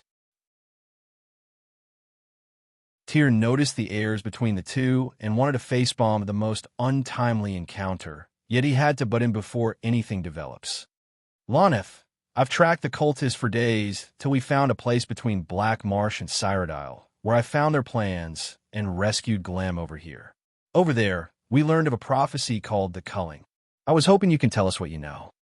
Lonith had learned that the cult was secretly led by Lord Nerafin, the Dominion warlord who had captured the Imperial City. To bring about the prophecy, he intended to sacrifice all of the city's inhabitants. Lonith suggested they seek out the Imperial army, then in exile in Skyrim, and warn the Emperor of Nerafin's plot. Kellen. Miles and days later, Skyrim, Falkreath. No one in this tavern knows where the Emperor's forces are camped out. Tyr said. Or maybe the locals just aren't fond of the Imperials. Lonith replied, while reading from a book. Not sure it is because of the lizard? Glempt pointed at Swims at night. Do you have something against lizards? Swims acted ready for confrontation. Tone it down, boys. We are here for information. Lonith said. These Nords won't tell us anything anyway. Swims replied. Goodness. Be smart, guys. Should I expose a shoulder to one of the hunters to get information on your behalf? Lonith teased them. Nords are racist, Lonith. Instead, you'll get some angry wives chasing us with torches and pitchforks. Tyr said. Okay. As the group joked around, the Nords started to get annoyed by the noisy strangers, and some brutes decided it's about time to greet the Outlanders. The four were surrounded by a dozen brutes who hand their fourth to fifth shots of mead, and wanted to let the steam off. Whoops, here we go, Glempt said as he cracked his fingers. Watch out for the flying bottles. Swims followed him. Why are they after us? Are they assassins? Dominion operatives? Lonith seemed a bit panicked. They're Nords. This is what we do for fun. Tyr joined the other two. Lonith had to slip away during the fight until the boys were done being boys, and the fight was concluded with everyone getting more bruises and fewer teeth. Also, with a location on the Imperial Army. The group departed from Falkreath to the Gerald Mountains in the south. If the locals weren't lying, the Legion should be nearby. Lonith said as she checked her map and the familiars she sent to the sky. The weather was a bit too hard to deal with thanks to the constant snowstorms on the Gerald Mountains, but sooner than expected the group ran into Imperial Legionnaires. There they are. Swims pointed. Something doesn't feel right. Glempt was cautious seeing the soldiers. Meanwhile, Tyr advanced forward to greet the soldiers who were supposedly their allies. Hail! I am Tyr, Knight Brother of the Blades. The coming soldiers halted from afar and became tense. Next thing they did was to raise their bows and aim at Tyr and the others. They don't look pleased to see us, Swims said as he pulled Tyr away behind the cover of a rock, and a rain of arrows followed. What in oblivion are they doing? Tyr was taken aback. It seems our plan about making good cash from the Imperials is in the winds now. Swims sighed. Is it really necessary to talk about money now? Lana scolded Swims. What's with it? Your sweetheart is basically here for the money as well. Swims pointed at Glempt. Lonith turned to Glempt with questioning eyes, but he hurriedly shook his head. Oomph. Traitor. Swims was upset seeing how fast Glempt retreated. Let's just deal with those Imperials and think later. Reaching this point in the journey, Glempt was already accounted for as a vital member of the party. He may have started as a prisoner in the south of Cyrodiil after getting rescued by Tyr, yet he showed a real promise when it came to swordsmanship. Later on, he practiced the aura, and after meeting Lonith, he learned magic from her which made their relationship develop warmly. Now, as soon as the fight with the Imperials started, Glempt was leading the counterattack with a blade in a hand and spell in another. He swept through the first round of soldiers like painting on the snow with strokes of their blood. Damn, he is natural at killing. Even an experienced rogue-like Swims at night was fascinated by the skills of Glempt. Once half of the Imperials fell to the group of 4, Tyr started taking prisoners. "Surrender now," he called. "No, we're not going back there. The Imperial Legion is doomed." An Imperial soldier replied, "I knew it. You are deserters. The Imperial soldiers won't attack people out of the blue like how those people did, so from the beginning, Tyr suspected them to be deserters." "The situation is this bad?" Loneth exclaimed. "It seems we will run into more trouble from now on." Glent said, "Indeed, trouble has already found us." Swims agreed while pointing up the mountain path. Up there, another wave of Imperials came on horsebacks with a strong, murderous aura surrounding them. "Oh no! Look, Legate Cash has arrived. Run, men!" The prisoner under Tyr and Glimt tried to escape, but Loneth's magic restrained them. Soon, the other Imperials arrived and surrounded everyone else with their spears and lances. "Well, look who it is. Thanks for taking out those deserters for me, Tyr. Have you come to serve the Emperor once more?" Among the ranks of the Imperials, a pretty officer with short hair stepped forwards on a white horse. It was Legate Kasha. "Kasha, we need to speak with him immediately." Tyr walked to her. "How serious?" she asked. "Very." The Imperial camp was at the peaks of the Gerald Mountains away from all the annoyance of enemy attacks. During the past year, the Imperials retreated into Skyrim to make a regroup and retake operation that should have lasted less than a year, but things escalated rapidly wrong. Whenever the Emperor tried to make a move, all his plans were seen through, and he couldn't make any advance.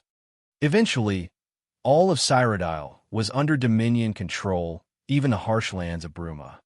Luckily, the Gerald Mountains area was a perfect fit to fortify the Imperial Legion from the Almarai Dominion. No matter how strong the Almarai Dominion is, they failed to take one step past the Pale Pass. On the contrary, the Nords of Skyrim has taken over the Pale Pass with most of the Jarls and the clan heads of Skyrim gathered there. This secured the back of the Imperials in the mountains by both supplies and men, yet the situation has taken too long. The morals were dropping, and the soldiers were exhausted from the rocky place. Despite having the number superiority, the Empire was held at bay by the strong soldiers of the Almarai Dominion, who were simply lurking around every corner under these mountains. When Glimt and the party arrived at the Imperial camp, they met with more of Tyr's relatives. Knight Commander Jonrad Firemane of the Blades and the Sergeant Hilda Firemane of the Volunteer Unit were among the most visible firemen in the camp. Those two made periodic hunts against the Almarai Dominion soldiers down in the mountain over the past year, believing that if they can't take on the Dominion army once and for all, they will dismantle it even if it took them 100 years. Typical firemen. Don't try to see the logic in their thinking. Tyr explained to his friends. "I guess we're pretty much well experienced on the subject now, Tyr." Loneth said, "Believe me, between the Firemane kids, I was the quietest one and the smallest." Tyr said with a disheartened face. "Oh, poor you," Kasha said as she walked out of the Emperor's camp. "Will he see us?" Tyr asked. Kasha nodded and looked at the blade agents guarding the tent. They cleared the way for the party, and the tent's curtain was pulled to allow them in. "You are in the presence of His Imperial Majesty, Titus Mead II." The Emperor was horrified to hear of Lord Nerafin's plan, but he knew an attack on the Imperial city was doomed to fail. Somehow the Dominion could predict his forces' every move. The hero volunteered to infiltrate the city and discover the source of this ability. Kellen, was the city not guarded? Nag. Well, you see, Nerafin had recently reopened the arena. The hero resolved to pose as a gladiator to gain entry. Once inside, swims at night would lead them to a secret passageway into the White Gold Tower. Kellen, PayPal for gifts. PayPal, me/Eldokmezi. Instagram at Don_Dokmesi. If you find any errors, ads pop up, ads redirect, broken links, non-standard content, etc.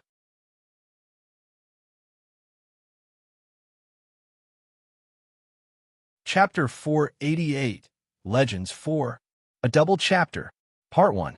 The largest city on Tamriel was home to a boundless population of humans that was restless since the day the Great War started. The truth is that the Aldmeri Dominion has spent numerous resources to keep the city in check, relying on many policies to tame the public. The people were between the upset and the mindless. Those who didn't care who sits on the ruby throne were either the beast folk or the elves, but the humans were the tough nut to crack in terms of controlling. Despite the humans having the numbers, the elves subdued all revolts with the power of their magic, sometimes crossing the lines to committing atrocities to the innocent Imperial that varied between public execution by archer squads or the aiming to cripple policy, which rendered many innocents missing limbs or with unhealable deformities. This was just the tip of the iceberg when it came to being remorseless towards the Imperials. The prison was expanded not because of being too small to hold prisoners normally, but because of being too small to have packs of prisoners in one cell. Imagine a prison cell with nothing but walls and a door holding to its fill a pack of humans who were forced to crowd together in the most humiliating fashion. None of them could sleep except while standing. Forget about the food, which is actually some leftovers from the garbage that gets delivered every 2 or 3 days. Even those who die in prison were left to rot for days before taking them out of their cells. Life in a prison was as if taking a hike into oblivion. Oblivion! Even oblivion wasn't this unpurposely tormenting. Yet despite having all that cruelty they wanted to vent, the Dominion elves found the best method to rule is using the carrot and stick policy. Their stick was brutish and remorseless, as everyone could tell, but they were also brilliant in controlling the carrot. They deprived the populace of many principal needs for long periods of time before offering them as gifts from the High Lords of the Dominion. Despite how sly the elves were, this didn't stop the Imperials from resisting and getting involved in politics. Sadly, the Imperials were chaotic when it came to politics, and some Imperial nobles agreed to work with the Dominion to secure their positions, while those who revolted were branded as terrorists. Many resistance groups were formed around the Imperial city, but the Dominion used the terrain of the city effectively to prevent those groups from becoming one front. That's why those freedom fighters used the city sewers to roam and freely oppose the Dominion underground. Returning to the stick and carrot policy, the Dominion had a trump card to use when they want to quell the tension of the public, and that was none other than the Imperial Arena. It served as a good method to divert the public from the inner workings of politics. Also, it was used to cover big events, as for example, a week ago, the city witnessed a heinous public execution when a resistance cell was found, and the Thalmor Justiciar in charge of rooting it out used the families of the so-called terrorists to force them to surrender before killing every one of them as well as their families. This was to be handled behind closed doors, but the Justiciar was too hot-blooded, leading to a massacre. The situation was covered by the next day by announcing a grand tournament that the Imperials can attend. I know I spent 591 words talking about the situation of the Imperial City, but there are some real-world references up there, stuff that happened for real, and I just felt obligated to just mention. Good people, by the grace of our liege Lord Nerefin, I welcome you back to the arena, because nothing unites man and mare like the spectacle of glorious bloodshed. The Imperial Arena was bustling with cheers despite the gloom that lurked around the city. For those who were invited in to spectate were the hardcore all-time fans of the arena and the ones who move with its hype. In the Bloodworks, Tyr and Glimt were preparing for the fights. Their party has infiltrated the Imperial City 2 days ago as fighters who want to participate in the arena. Going through the process was easy because the Dominion Authority was desperate for good fighters, and once they gained access to the arena, they had to at least fight one match to be able to roam freely in the Bloodworks. The best fighters in the party were Glimt and Tyr, who joined the blue team. Tyr stood before the arena waiting for his match to come and sighed deeply. This is not bringing back happy memories. He complained. Come on, it'll be fun, just like old times.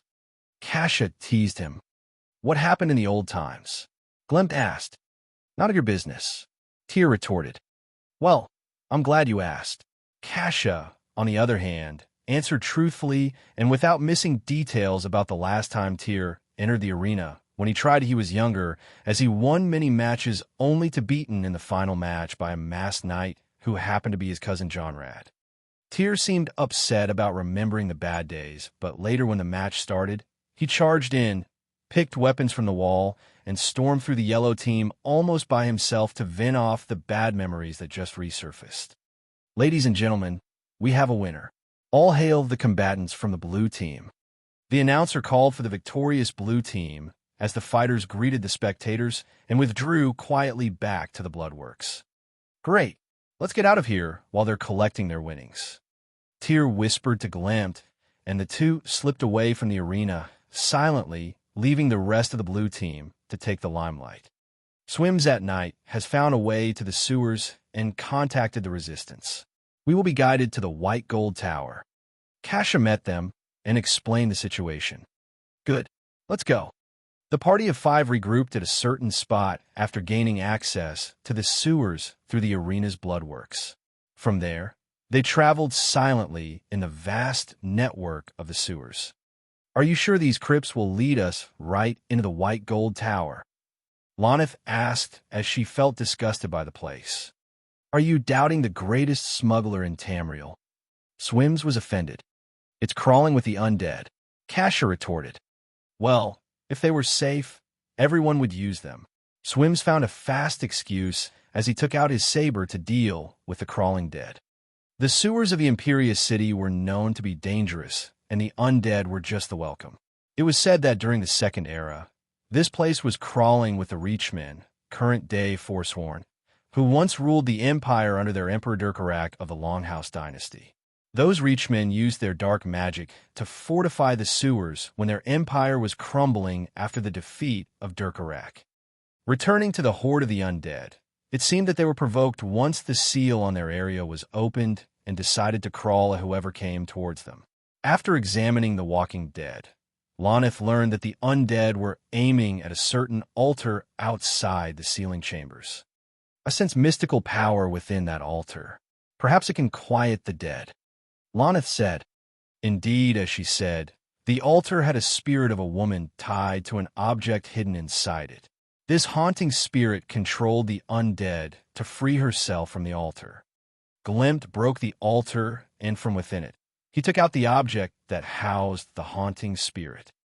Amidst the broken bones of the fallen, the hero spotted an ancient grimoire filled with the dread secrets of necromancy. Kellen, dare they meddle with such foul magic? Isha, come on. Foul magic? This is the 4th era, for heaven's sake. John, no one is talking to a magic freak like you. Necromancy is the wrong tool in the wrong hands. Isha, okay, Boomer. John, well, some gifts carry too terrible a price. And as the hero was blessed by Kynareth for destroying that grimoire later on. Kellen. Part 2. Swims at Night had been as good as his word. The tunnel led the adventurers straight into the White Gold Tower. Kellen. The group reached the White Gold Tower that was crawling with Thalmor guards. Being the Imperial Palace and the center of the world, the tower held great importance to the ever-so-arrogant High Elven Thalmor, and they focused their operations in it. It was hard to sneak in, but with Kasha's knowledge of the interior and Tyr's sneaking abilities, the party of 5 reached the innermost section of the palace. This must be Lord Nerafin's study, Tyr said as he opened the door to a very large and wide library where a lot of objects were lying around. Here we will find a clue for the mysterious Dominion superiority. Split up and look everywhere. Don't make a sound if you detect any magical artifact. Leave it to Lonith. Kasha, as the officer in charge of the operation, passed down the commands. The 5 split up in the large study, searching every corner. At the western corner, Glimt found a strange glowing orb that showed images of other places. It was not hard to imagine what is the power of that orb. Lonith, come take a look at this. Glimt called. She came to him, and once she saw what he was pointing at, she almost freaked out. Swims at Night, and Kasha came to see what he found and listened to Lonith, who explained things. The Orb of Vermina. Lonith exclaimed. What does that little thing do? Swims asked. It's an orb that was named after its patron, the Daedric prince of dreams and nightmares, Vermina. Its ability is scrying, and as puny as it sounds, is not your simple scrying. It is omni-scrying. You can basically look anywhere and see anything, even a few seconds in the future. Lonitha's explanation was enough to portray this artifact as the most dangerous weapon any army can have. Such a thing can turn an utter defeat into a complete victory, let alone an army as strong as the Dominions. So that's how they were tracking the army. Kasha stomped with anger. Ugh, a sound came from the other side of the study. So it is, and I'd like you to step away from it very slowly. Across the room, 3 figures appeared. The first was a high elf, was a baleful presence, followed by a towering Dremora who was holding Tyr under his sword. That Dremora was Reeve. You. Glimt recognized the man as the commander of the force who assaulted his caravan and killed his friends before this whole ordeal starts. Nerafin. On the other hand, Lonith recognized the high elf as Nerafin, warlord of the Almarai Dominion. Oomph. And you are the one who escaped from my temple. Nerafin recognized Lonith. Glimt hurriedly jumped into action and snatched the orb of Vermina from its pedestal, holding it up in the air. You dare! Nerafin was infuriated by the bastard, John. Oh. Nerafin was infuriated by Glimt's action regardless of what he may have said to express it. Either way, he also had his leverage. Give me the orb, please, or your friend dies now. Nerafin said as Reeve's blade started to cut through Tyr's skin. No, don't do it. Tyr struggled to break free, willing to give away his life. Glimt had to make a terrible choice. He looked at Tyr, his friend who taught him how to fight like an expert, and faced danger together with him. It was simply impossible to sacrifice Tyr for the blasted orb, but this orb had the fate of the world relying on it. Glimt made his mind. He extended his hand to give the orb to Nerafin, yet as he was doing it, he smiled slyly at Tyr. The two had a good synergy to their styles, and once Tyr saw Glimt moving slowly, he stopped resisting, giving Reeve the impression that he was giving up, but in the next second, Glimt tossed the orb towards Nerafin. Careful! Nerafin tried to catch the delicate orb from crashing, but no, Raf! Tyr struggled free from Reeve for a second and charged at the orb, mindlessly hitting it to fly across the room and shatter on a marble pillar. Crash! Yet that didn't go without a price. Reeve charged with his sword behind Tyr and slashed at him, causing a very deep cut to appear on Tyr's back that darkened, as if it was burning. You fool! Nerafin was horrified after seeing the orb shatter. He turned with anger at the party of 5 and gave his order. Now you will die. Reeve, kill them all. Kasha grabbed the wounded Tyr while Glimt, Swims, and Lonith faced Reeve and Nerafin. My lord, the Imperial Legion is attacking. From outside the study, Justiciar came running. The scene in front of him caused him to draw his sword and jump in front of Nerafin. Damn it, Reeve, handle this. Nerafin said as he retreated from the fight, leaving Reeve and the Justiciar to handle the situation. We need to hurry, he is wounded. Lonith called. Meanwhile, Glimt and Reeve were already clashing blades with one another. Lord Bothia has granted me Goldbrand, her greatest weapon, to end your miserable life. Reeve was swaggering with the blade in his hand. It was Goldbrand, the sword of Bothia. A golden katana that was created by the dragons themselves. Glimt didn't back down and carried an aggressive assault against Reeve. Once, this Dremora was his jailer and controlled his life when he was but a captive. He defeated Reeve once thanks to Tyr's help, but now he has to fight it all by himself. Minutes later, seeing Reeve lying on the ground with wounds all over his body, Glimt realized how far he has come. The next sword swing was all what it took to send Reeve back to oblivion. Tink tink. From Reeve's hands, the blade fell on the ground and simply remained there. All those who were around looked at the blade as Glimt picked it up. Goldbrand, the legendary sword, was now in the hands of Glimt. Bothia didn't retrieve her sword by force. Let's get out of here. How is Tyr? Glimt returned to the others. He's hurt, but he'll live, Kasia said as she supported Tyr. He's in no shape to travel, Lonith added as she cast her best healing magic. Glem, leave me. You need to get back to the Emperor. Hurry. Tyr tasked Glimt with returning back. Ever the tough guy? Come. Nerafin will have roused 100 swords by now, Swims said as he took the lead to return back to the secret passages in the tower. Kasia and Swims supported Tyr, while Glimt and Lonith rushed back through the sewers. They managed to get out of the city and took a boat across Lake Romar. From there, they prepared horses to run across the heartland and reached the marching Imperial army in the south. Tyr was left in a safe house on the road, and the other four entered the Emperor's camp on the borders between the Heartland and Bruma. Look, the Emperor's guards, someone killed them.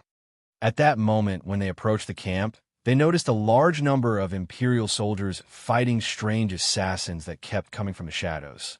The Emperor's tent itself was caught on fire, and the Emperor was fighting among his soldiers. At that moment, Glimt interfered using his new blade, Goldbrand. He waved it across the shadows, and every assassin hiding there turned to ash. Goldbrand was no ordinary blade, as it let out waves of fire that can easily render anything to ash. As the assassins were slain, the Emperor collapsed from a poisonous arrow stuck in his thigh. A healer specialist was brought to him, and he was rescued by a hair's width. Thank the divines. The Emperor will live. Thanks to you. The healers skillfully expelled the poison. He's in no shape to lead the assault, Lonith said. At that moment, the Emperor rose from his rest supported by Kasia. No, the troops must believe the Emperor is strong. We can't quit here. Titus Mead, too, was determined to stand up, but he was too weak to even move properly because of the effect of the poison. Hopeless, the Emperor made his choice. He turned to Glimt with hopeful eyes. Stranger, you have proven a mighty warrior. Here, take my armor. In my helm, none will know who you are. Lead the battle in my stead. The fate of the Empire is in your hands. Free from prying eyes, the Imperial forces launched a surprise attack from the west, followed by a similar attack from Cheydinhal. The hero would then lead the charge to the city gates. The gates fell to the might of the Red Legion, and the hero charged in the Imperial palace. Their lord Nerafin started the ritual of the culling. Many innocents were sacrificed throughout the year that the Imperial city. A showdown occurred between the supposed Emperor who was wielding Goldbrand and Lord Nerafin, who opened a gate of oblivion with many Daedra pouring through it. Thankfully, the culling was premature, and the might of the hero ended the grim prophecy. And so the city was saved. The people hailed the Emperor as a hero, little suspecting who their true savior was. The forgotten hero quietly left the city, little realizing that even greater adventures were yet to come. But that is a story for another evening. Kellen, how is this supposed to help us? Our war chief is dying. We need more than stories. We need, said Isha, who was on the verge of slapping Kellen for wasting her time. What you need is hope. I saw your war chief fight today in that ferocious mask of hers. As I think of it, it could have been anyone out there. It could have been me. Isha realized the moral of the story. She stood up with a tranquil face looking at her companions around her. Mirren and Miranda may have had that thing going on, so they were not available at the moment, but John was sitting there meditating with the Ansei ward of his. He smiled and gave her a wink, both knowing how the battle will be from now on. So, our deal is over? Kellen asked. Indeed, John replied. You helped to inspire Isha and read the scroll. I am ever thankful. Then we can leave, right? Nag asked carefully. Yes, my fluffy friend. You can go and take the scroll with you. My fate is already ruined enough. I'm not risking it for a fourth scroll. John said. Kellen and Nag looked at each other before standing up. It was an honor coming to know the hero of Winterhold, Thane John Dare. Kellen bowed and left. John smiled and shook his head. To think he would come across such an interesting story at this particular time. Fate was indeed mysterious. Glimpse started as a normal man with no skills whatsoever, but because of fate, he grew to be a very capable warrior in just a few months. This meant that most of John's struggle thus far could be skipped once his fate takes a turn and the wheel turns on him. Not just that, but to think his Uncle Tyr, his teacher Lonith, and General Kasha had just history. Who would have thought? Meanwhile, Kellen and Nag met with Isha. Kellen spoke to her. "Let's you and I pay our respects at the command tent. I have the strangest feeling that the war chief is about to make a miraculous recovery. PayPal for gifts. PayPal. me/Eldokmezi. Instagram at Don_Dokmesi. Ah.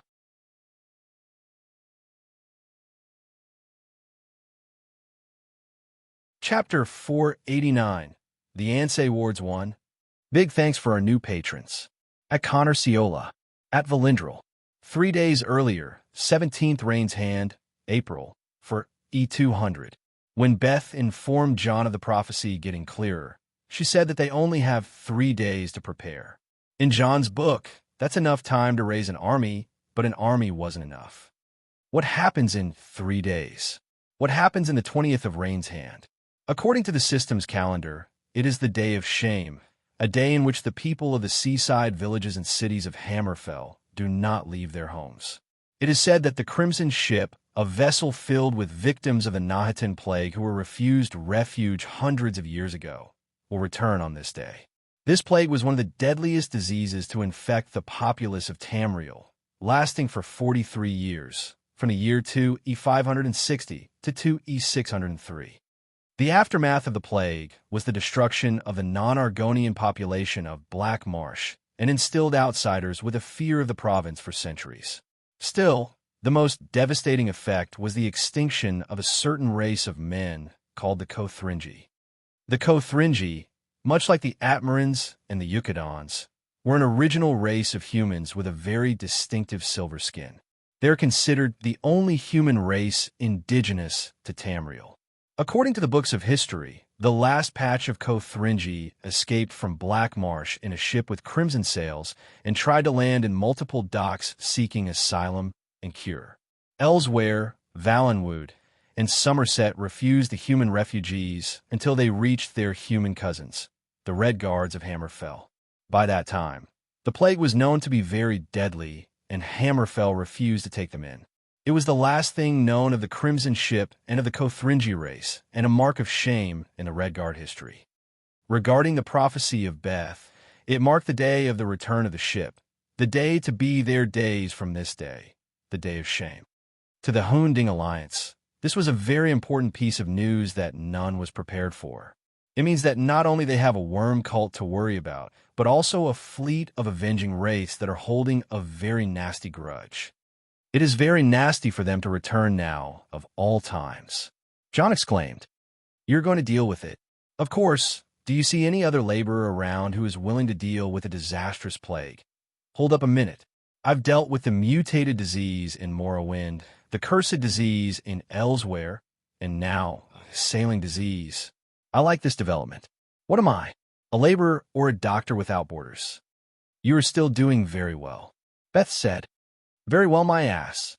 John flicked her forehead. "Thank goodness I have an eternal body, else I wouldn't have lasted this long." Ouch. Abuser. Cheeky brat. The two had to fight it out, as if there was no ship carrying a deadly grave coming in 3 days. "And these swords, you said they are the Ansei wards?" "Yes.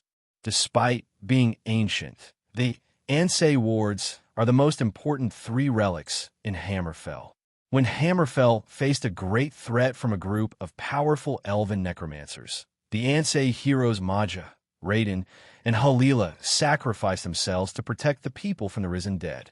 As part of a covenant with Tuwaka, each Ansei channeled their spirit into the blade they wielded in life.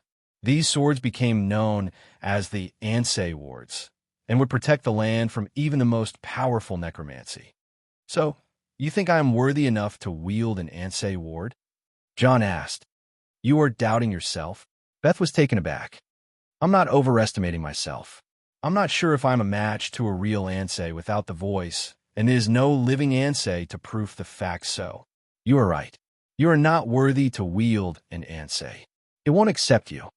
Beth acknowledged what John said. Next time, sugarcoat it. John flicked her forehead again. Ouch. What about Mirren and Miranda? Why did you choose them? They're not worthy as well, but they have a better chance than you. She added. John was about to flick her forehead again, but she dodged it cleanly. Nice one. Thank you. And what do you mean by that? The two have a special bloodline, a strong magical bond, and a powerful blessing. You're not the only one with all that, you know. Then, they have their own powers, so don't be offended. Okay, that solves the problem. 3 of us and 3 Ansei wards. This should be. John was about to conclude it, but Beth cut his words. Actually, that only covers 2 Ansei wards. She said, do I have to teach you math as well? The Altmare twins will share a sword. Oh, okay. Who is the last swordsman, by the by? The only available candidate is the Prince of Strozm Kai. Kareem. He is the most likely candidate at the moment, even more than you and the Altmare twins. You gotta be kidding me. He is gaining power by using this soul sword of Prince Ader. Given time, he'll be able to wield an Ansei ward. So the situation looked like this. Kareem is the best candidate, Mirren and Miranda as the rising candidates, then finally John as the unlikely candidate. I'm not used to being on the wrong side of history, John said. Yeah, in your face. Beth acted smug like him. John looked at her and flicked her forehead faster than she could ever react to. Ouch. How do I solve this then? How can I wield an Ansei ward? Why would I help you? Beth was about to retort, but when she saw John raising his hand, she cleared her voice and replied properly. You need to fully awaken the ebony blade and draw power from it similar to the way Kareem is doing with the soul sword. She said, you can't be serious. Do you know how long it took me just to awaken it 8 times out of 10? Almost a year by now. Then, I would hurry up if I were you. You only have 3 days. John felt like a rock crushing into his head as he felt the task he has for the coming 3 days. Currently, the necromancers on the western front of the Alikar Desert were stopped for now, and the citadel of Ebenarm regained its masters and experts. The southern and eastern fronts were covered by the Hunding Alliance, and the north was taken care of by the King of Sentinel and the Imperial Legion. I need to head to Sentinel to recover the wards. John made his mind to move. What about the awakening of the ebony blade? She asked. One thing at a time. Awakening the blade means sacrifice. John was comfortable with sacrificing his enemies, but for the bond between them was actually fake. These sacrifices barely feed the blade. It took almost a year to awaken the blade this far, and now he needs to magically finish the awakening in 3 days. It was absurd and impossible. He understands that he needs the blade to fully awaken for the enchantment that can make his swordsmanship skill reaches the peak of its potential, but the sacrifice's value needs to be good enough to feed the blade's hunger. Or maybe, I wonder. John had to act fast from this point on. He made sure that the others don't need him for anything at the moment. The war chief of the Citadel was being healed and in a better state compared to before. She also gave a speech and inspired the disciples of the Citadel the moment she arrived. Isha was also busy as she was promoted into a full-fledged battle lord in the most hasted ceremony ever. Finally, he took Mirren and Miranda into a portal and traveled to where the Alliance is. Thankfully, it was less than a day away from the Citadel. High Wizard of the Alliance reports to the Lord. In public, John reported the achievements of the force that went ahead and hinted to Kareem what moves he should make next. Kareem put on airs before deciding to go aid the Citadel in the west. Later, John joined Kareem privately and briefed him of the prophecy. The day of shame? You surely jest. No, there is no way that is true. The Crimson Ship returns. Not of all times? Yes. Then we should. I don't know what to do. Obviously, Kareem was freaking out all over the place while John was acting rather calm. Lord Krylin, what do you suggest? Kareem asked. I was looking forward to the fact that you have some connections with the royal family in Sentinel. For the Iansei wards? Forget it. The royal family won't give up on them. Kareem said, "There are many ways to deal with that. Just make the meeting happen."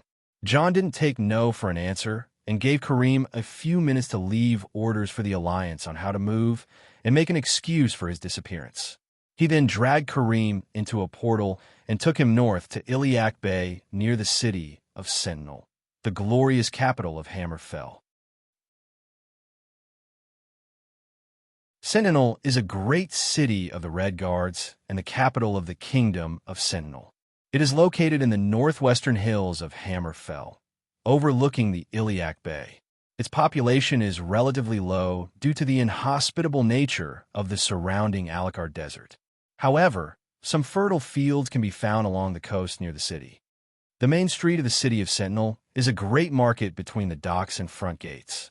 The city is an exotic retreat for the nobility of Daggerfall and Warest, who delight in the cooking, craftsmanship, and plays that can be found there. One of the reasons why the city was called the Desert Jewel and the Golden Pearl of Iliac Bay.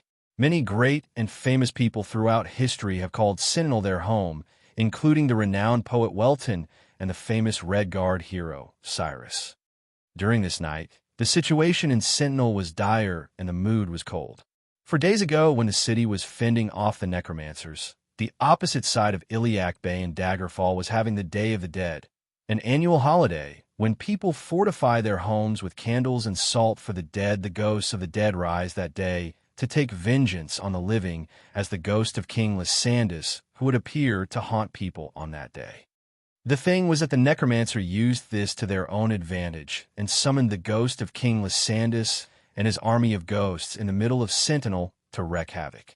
If not for the fact that Prince Yazid was present in Sentinel and managed to stop the ghost of King Lysandus long enough till the Imperial General Kasha came to help, things would have taken a worse turn. Right now, the Imperials were welcomed in Hammerfell as long as the undead are dealt with. If all goes well, this will improve the relationship between the Empire and Hammerfell to a certain degree. The forebears of Sentinel would surely love that. Putting all this and that aside, the Imperial came with an unexpected ally from Skyrim. A team of the Nordic companions led by Vilkas and Ela, two famed Nord heroes. Look at those soft guts. They saw some ghosts for one day and already hit the gutter. Bunch of snowberries, said a red-haired girl wearing light clothes. You can't blame them, Ela. Not everyone can handle those magic dead things walking around their homes. Vilkas replied to her. The two represented two different opinions of the companions. Ela was the wild and brash version of the companions, while Vilkas was a quiet and calculative warrior. Those two were on an expedition to hunt a large beast near Dragonstar. It was said to be a bear with the size of a mammoth. Such a beast killed many people and terrorized the region for months before it was put down by a special arrow crafted in Winterhold and shot by Ela. It was a glorious hunt that Ela offered its hide in the name of Prince of the Hunt, Herson, and prayed to meet her lover in the near future. Luck smiled on her, and fate worked on her favor, for at the same time, she was mocking the refugees that were flooding Sentinel near the city gate. A certain mage waltzed into the city through a portal and made the guards call for all manner of help. The companions charged into the city to meet the rogue wizard, who happens to be a very familiar man with a tendency to do things at his own pace. John has arrived at Sentinel. PayPal for gifts. PayPal, me/Eldokmezi. Instagram at Don_Dokmesi.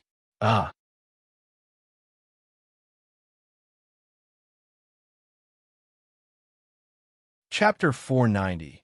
The Ansay Wards 2. The Return of the Huntress. Hey, King of Sentinel, open up. A certain man in ebony armor stood under a balcony of the Palace of Sentinel and called for the king. Stop it! Damn it! Meanwhile, an elf and a red guard were trying to stop him from making any political misunderstanding. Mirren and Kareem were about to die from the scare in case the wrath of the King of Sentinel was directed at them. Hey, King, come out. We need to talk. Yet John kept calling. Miranda was gracefully standing at the back, looking around the garden they appeared in just now. A minute ago, John just opened a portal in the middle of the palace's garden and kept calling for the king as if they were a friend from the orphanage, but strangely, no one replied. It took some time for the people around the palace to realize what was going on. Even the king himself staring strangely at his men.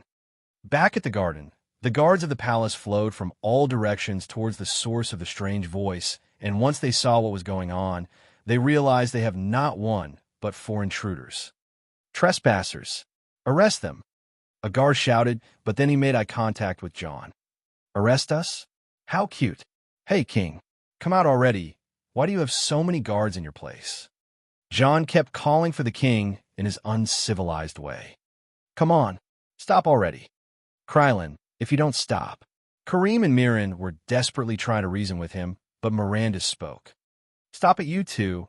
Don't you see he is doing it on purpose? She said. Hearing her say that, the two looked at each other and had a worse feeling than before. John acting on a plan is way worse than John acting on impulse. Miranda is smart enough to see through John's actions, so her words must be legit. Meanwhile, a certain man with a strong character walked out of the balcony, looking down at whoever was calling for him. What is it? He called back with a deep frown. He looked at the garden to see the guards surrounding 4 figures. One of them was familiar to him. Lord Kareem. The king spoke. King Abbas. Kareem stood straight and greeted the king of Sentinel. King Abbas, a worldwide known strong character whose fame is widespread. A powerful warrior and a poet who reigned supreme after succeeding the throne. He was a strong opponent to both the Empire and Almorai Dominion, making him the idol of many crowns despite the fact that he favors the forebears. He looked like a man in his 50s with the Redguard features of black hair and dark skin. He had a moderate beard and long hair while being dressed in a combat robe. What is the meaning of this? The king asked. Kareem was begging his brain for a proper answer, but John spoke instead. Hey, you are that king? John asked. Everyone around was speechless for a second before getting to reboot their brains once again. King Abbas himself was baffled. That king? The king repeated strangely, then looked at John and giggling. Yes, I am that king. Good. I was looking for you. And who are you, friend? The king asked. I am Krylin. I came here looking for the Ansei wards. You have them. John couldn't be blunter than this. He barged into someone's house, called for him rudely, and asked for his treasure, just like that. The king seemed amused by the fact, yet he focused on something else. You are Krylin? I am aware of the name. You're the mage of the Alliance of the Lords in the South, right? The king leaned on the balcony with a visible smile. Yes, I am the one. Looks like being the king is not for a show.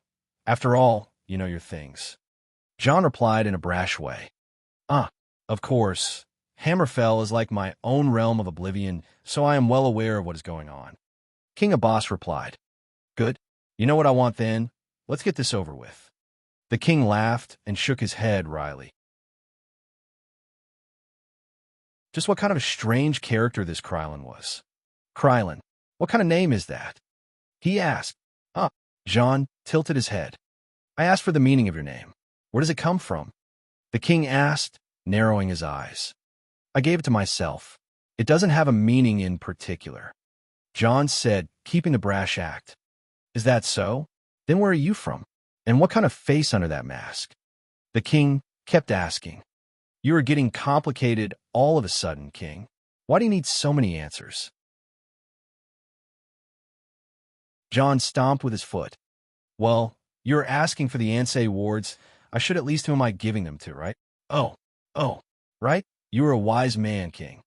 John agreed and removed his mask. Beneath it was his appearance from his past life remodeled to fit on his large body. He didn't look too different from his original face, but all the Nordic features were not there, making him more mysterious than before. Are you an Imperial or a Redguard? No, too large. The king finally showed signs of being baffled, but he soon returned to the composed atmosphere that fits a king. Where are you from, Krylin? Me? I don't know. John said. What do you mean? I was born on the caravans that roam Tamriel. I have no particular home. John claimed to be a man of unidentified ancestry. He was a human indeed. He could be more of a Redguard or Imperial than other races, but he still was hard to identify. It was then when the king made an understanding face. So, a nomad. The king nodded and stroked his beard.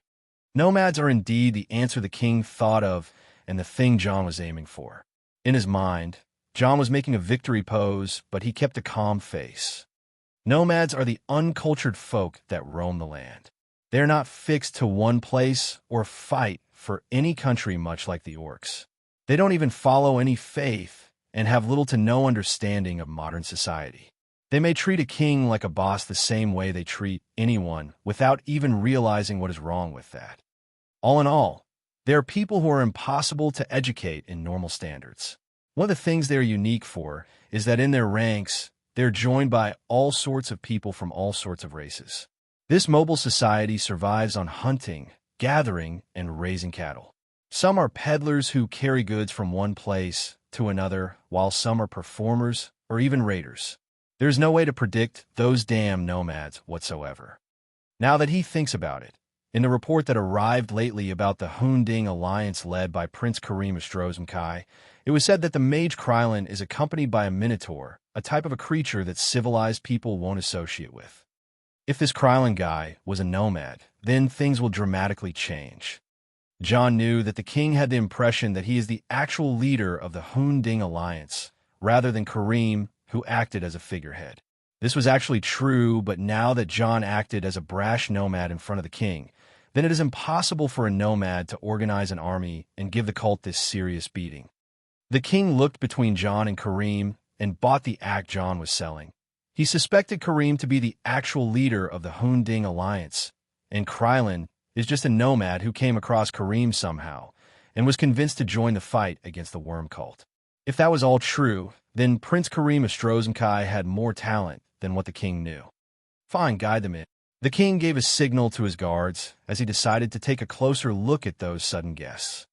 John kept a natural face until he put back the mask and then let out a wide smile. With lust on, he could be the greatest actor on Tamriel. The powers of metamorphosis and truth inducement were not just for interrogation or changing appearance, but can do much more than that. He skillfully slipped through the judgment of King Abbas for the sole reason of keeping a low profile and shifting the credit for establishing the alliance for Karim. The only one who realized John's plan other than Miranda was this Nord bastard. A voice rang into the head of Karim. Karim lowered his gaze to the sword on his hip and held the hilt. Lord Ader, he whispered. When that blasted Nord said he would make you the figurehead, he didn't mention anything about a scapegoat. The voice of Prince Ader spoke to Karim. W, what do you mean? Karim almost went pale. He shifted the attention of the king to be all one you. Seriously, this slime man is... Come on, don't go so hard on me. Yet another voice interfered in the telepathic bond of Karim and the soul sword. What is going on? Having too many voices in his head, Karim almost tripped while walking, but John gave him a hand. John waved with his staff, explaining that he is using it to hijack the signal. As far as I know, Prince Ader is a very seasoned commander and politician. John spoke directly to Prince Ader through Karim's head. My reputation was exaggerated, but I know what I am doing. Prince Ader replied. Says the man who convinced Tiber Septim to make peace with Hammerfell and even gain a self-ruling right under an imperial administration. I'm afraid that it would be hard to think of you as any less. John said, Sigh, you are as irritating as that man. He kept playing pranks all the time. Oh, huh. Did he make any dick joke about a man trapped in a sword? Oh, bastards. Oh, I'll take that as a yes. Oh, what do you want? The prince was irritated with John. Nothing much. I may be putting some pressure on our friend here, but I trust that a sword like you, a prince like you, is able enough to mentor him during such situations. Other than that, please forgive my impulsiveness. Oh, John smiled warmly, but he was actually giggling slyly. On the other hand, Karim was at his wit's end.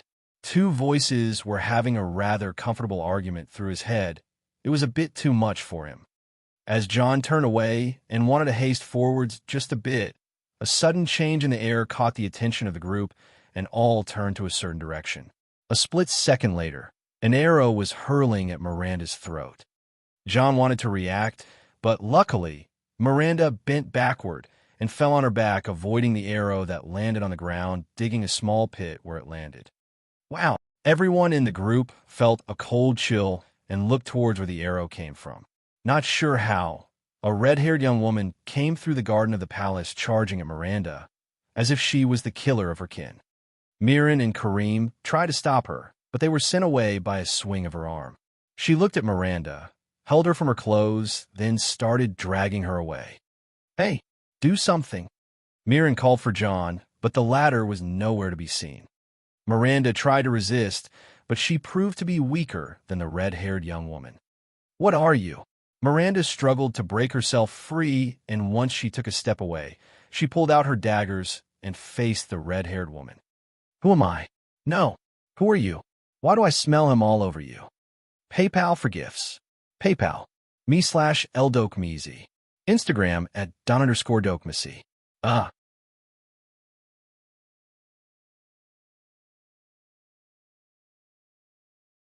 Chapter 491. The Ansei Awards 3, 4, 5. First and foremost, I would like to congratulate us on releasing our actual Skyrim SE gameplay on YouTube, voiced by the humble me and all. Give it a like and subscribe to the channel. Also, the biggest thanks there is to the new S-rank patron, the esteemed Crown at Evaro Crown. Also, thanks to our new patrons. At Mad Calamity, at Sterling 3523, a triple, X3, Chapter, X3. Part 1, a dragon and a wolf. Each girl John is in a relationship with is different in a way. Alina is the sweet, ladylike, well-endowed beauty who tends to him the most. She's a two-faced person, not in a bad way, but her anger is something that makes the weather shift. She is quite the jealous type, but she knows her position as the only woman who stands to him shoulder to shoulder, his true partner. Jellinar started as John's thrall and takes pride in every aspect of the fact. She shifts moods all the time like day and night. She likes strange things and tends to please John by anything possible. She was with him long before Alina, and all know her value to him. Despite all that, Alina never got jealous of Jellinar because the former knew that the latter has something that she never had and quite admired, a sprinkle of crazy. On the other hand, Ela was the latest addition to the family, and the former two didn't accept her well at first. She was a werewolf, and she loved to be violent in her relationship with John. She also doesn't live under John's roof and prefers to journey all over Skyrim, then return to him telling tales. John quite liked her attitude, and Alina let it pass for the only reason for John getting less involved with the bathhouse girls after Ela joined the gang. Ela was later accepted by Alina and Jellinar, especially during the time John went missing in Markarth. She spared no effort and mobilized every companion in Markarth, not leaving the Reach until John was found. Between the passionate Alina, the naughty Jellinar, and the hardcore Ela, John managed to please and be pleased with 3 women, but once he had to leave Skyrim. It started to feel a bit lonely, and his meditative training started to decline because of the lack of partnership to exchange Enuic and Podomic energies. That was until he met Miranda and hooked up with her. As his latest partner, she was well aware of his wife, girlfriend, and mistress, respectively Alina, Jellinar, and Ela. John and Nefertiti would talk about them all the time. Despite being a smart person, Miranda was dense regarding relationships despite her masochist tendencies and barely thought of John's partners as anything she should be wary of. But now she was in front of Ela, not knowing who she is up against. Between Ela and Miranda, Ela was much stronger. She put down both Miran and Kareem in one move, dragged Miranda all by herself. Forget about martial skills and artistic moves.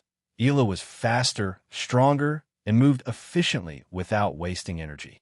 She was with John much before Miranda and learned meditation and a lot of things from him. She was not someone they can compete with. On the other hand, Miranda was pulling her karambit daggers to face Ela after losing her bow. Ela was wearing a fur armor, which was known to be just trash, yet her version of fur armor was none other than Savior's hide, the armor that can even block a stab from the spear of bitter mercy. "Come, I'll give you a good thrashing and make you talk." the huntress said with a wild grin. Her face was scary even with her beautiful looks. The paint on her face covers most of that beauty, but one closer look is enough to reveal it all. On top of that beauty, her aura was that of a beast, a terrifying aura that gives terror and makes the opponent feel weak and tremble with primal fear. Her red hair was disheveled as she likes it to be, giving the huntress the looks of a true wildling, and just like Miranda, she is a master of archery and dual daggers. Hiya! Miranda didn't want to be exposed to Hila's intimidation more than that, so she took the first step to attack. She stepped forward, not rushing, and performed an uppercut with her blade aiming at Hila's neck. Hila avoided, but an instant later, she discovered that Miranda was ghosting another attack with her knee under that uppercut. Anyone would be confused by Miranda's flexibility, but not Hila. She opened her maw wide and bit Miranda's knee with her mouth. This was not natural. This was not normal by all means. Miranda felt the pressure on her knee from Hila's jaws and felt like her bones would crash even with a plate protector guard on her knee. The way Hila's jaw moved and started to transform was scary. Miranda tried hard to free her knee before Hila could chomp it off, so she stabbed towards Hila with a dagger and cut the strip of her knee guard with another, yet Hila was much faster. Hila caught Miranda's two hands, stopping all her movements. Miranda risked it all in one move by using the other knee and finally managed to hit Hila's face and free her knee. Instantly, she took space away from Hila. Seeing Hila transform, Miranda realized this was no normal transformation. Hila was not transforming into a normal werewolf with a regular appearance. She was in a more human appearance than that of a monster. Only her jaws extended a little, and her arms and legs grew larger with red fur covering them. Her back and feet didn't even extend like a normal werewolf. What sort of transformation was that? Miranda couldn't help but question the fact. Hila was clearly a werewolf, but to think she was capable enough to only activate the beast form partially to the point where she could just take out the biological weapons of a werewolf and ignore the rest of the transformation. Hila had the sharp fangs for teeth in her jaws and the sharp claws for her nails. This was an efficient and complete, accurate transformation to the point where she still looks recognizable. She didn't even look feral or out for blood. She was grinning playfully, watching Miranda lose her cool. "You're done for, soft gut." Hila jumped while sweeping with her claws at Miranda's face, but all of a sudden, a portal opened between the two and someone flew from it. "Get out of here. This is not your place to hide." "Yes, this is our place only. Don't you hide in little girls' places once again." Nefertiti and Beth seemed to have kicked John out of the shadow world. "No, wait." He desperately tried to go back, but by instincts, he was already blocking Hila's claw attack and Miranda's desperate stab. Nefertiti and Beth grinned playfully and closed the portal to Shadow World. Just a minute ago, John detected Hila's aura way before she detected him and went as far as using the skeleton key to gain access to the Shadow World. Nefertiti and Beth, who were hanging out over there, discovered him and sent him away by force right in the most awkward of positions, all thanks to Beth's accurate planning and Nefertiti's flawless execution. Meanwhile, John was feeling some intense gazes burning through him. Hey girls, I see you've already met." Swoosh, swoosh. All of a sudden, their anger was completely directed at him. Flawlessly, John teleported away. "We can talk about this, just calm. Don't tell me to calm down." Miranda was displeased. "You unfaithful man." Hila was more aggressive. "Oh, okay." John was feeling awkward about the two girls facing each other this way and him hiding at this time. He knew that Hila won't hurt Miranda, or Miranda would be able to hurt Hila, but the two were still on bad terms. "That's your werewolf girlfriend?" Miranda put on alt-mare airs. "Oomph. You're dating a snowberry elf." Hila mocked Miranda bluntly. "Okay, I guess you guys should maybe calm down. I'm leaving, going ahead." Miranda didn't want to stay any longer and walked away. John looked at Miranda as she left and didn't say much. He then turned his eyes at Hila and wanted to say something, but he only smiled at her. You're still short-tempered, he said. She looked at him as she reversed her transformation quite smoothly. You're still playing around, she said. Come on, is that what is really making you upset? He asked as he walked closer to her. He extended his hand to hold her hand, but she walked back. Don't touch me, she said and backed off. But I missed you. He walked after her.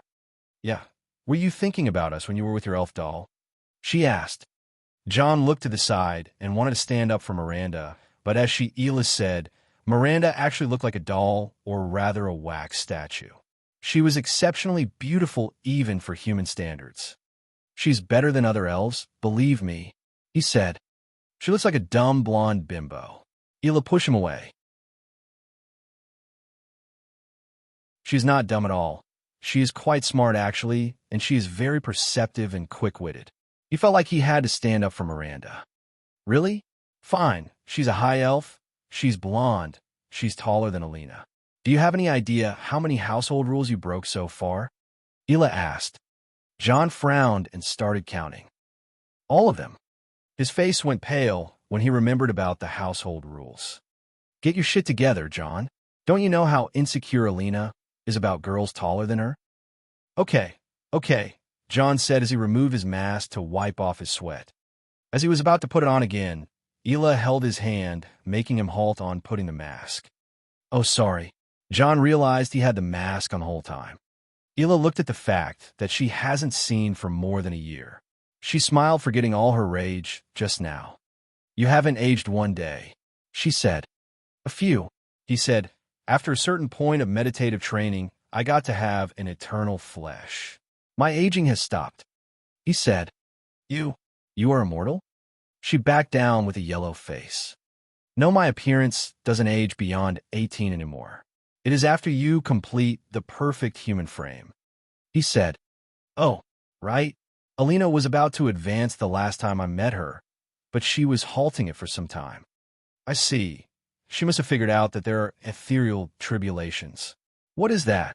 Nothing you should concern yourself with right now, John said as he touched her cheek. She reacted by trying to bite off his hand, but he retreated his hand away. Don't be mad at me, he said. Who is mad? I hate soft moves, you sweet roll. Be a man. Goodness me. They keep calling you the huntress this and the huntress that. They should just call you Mad Dog, Ela. Mad Dog? Fine, this Mad Dog is about to dig her claws in your back and her fangs in your ears, she said as she held him violently. Oh, John smiled playfully. You only do that when you hit the climax, he joked.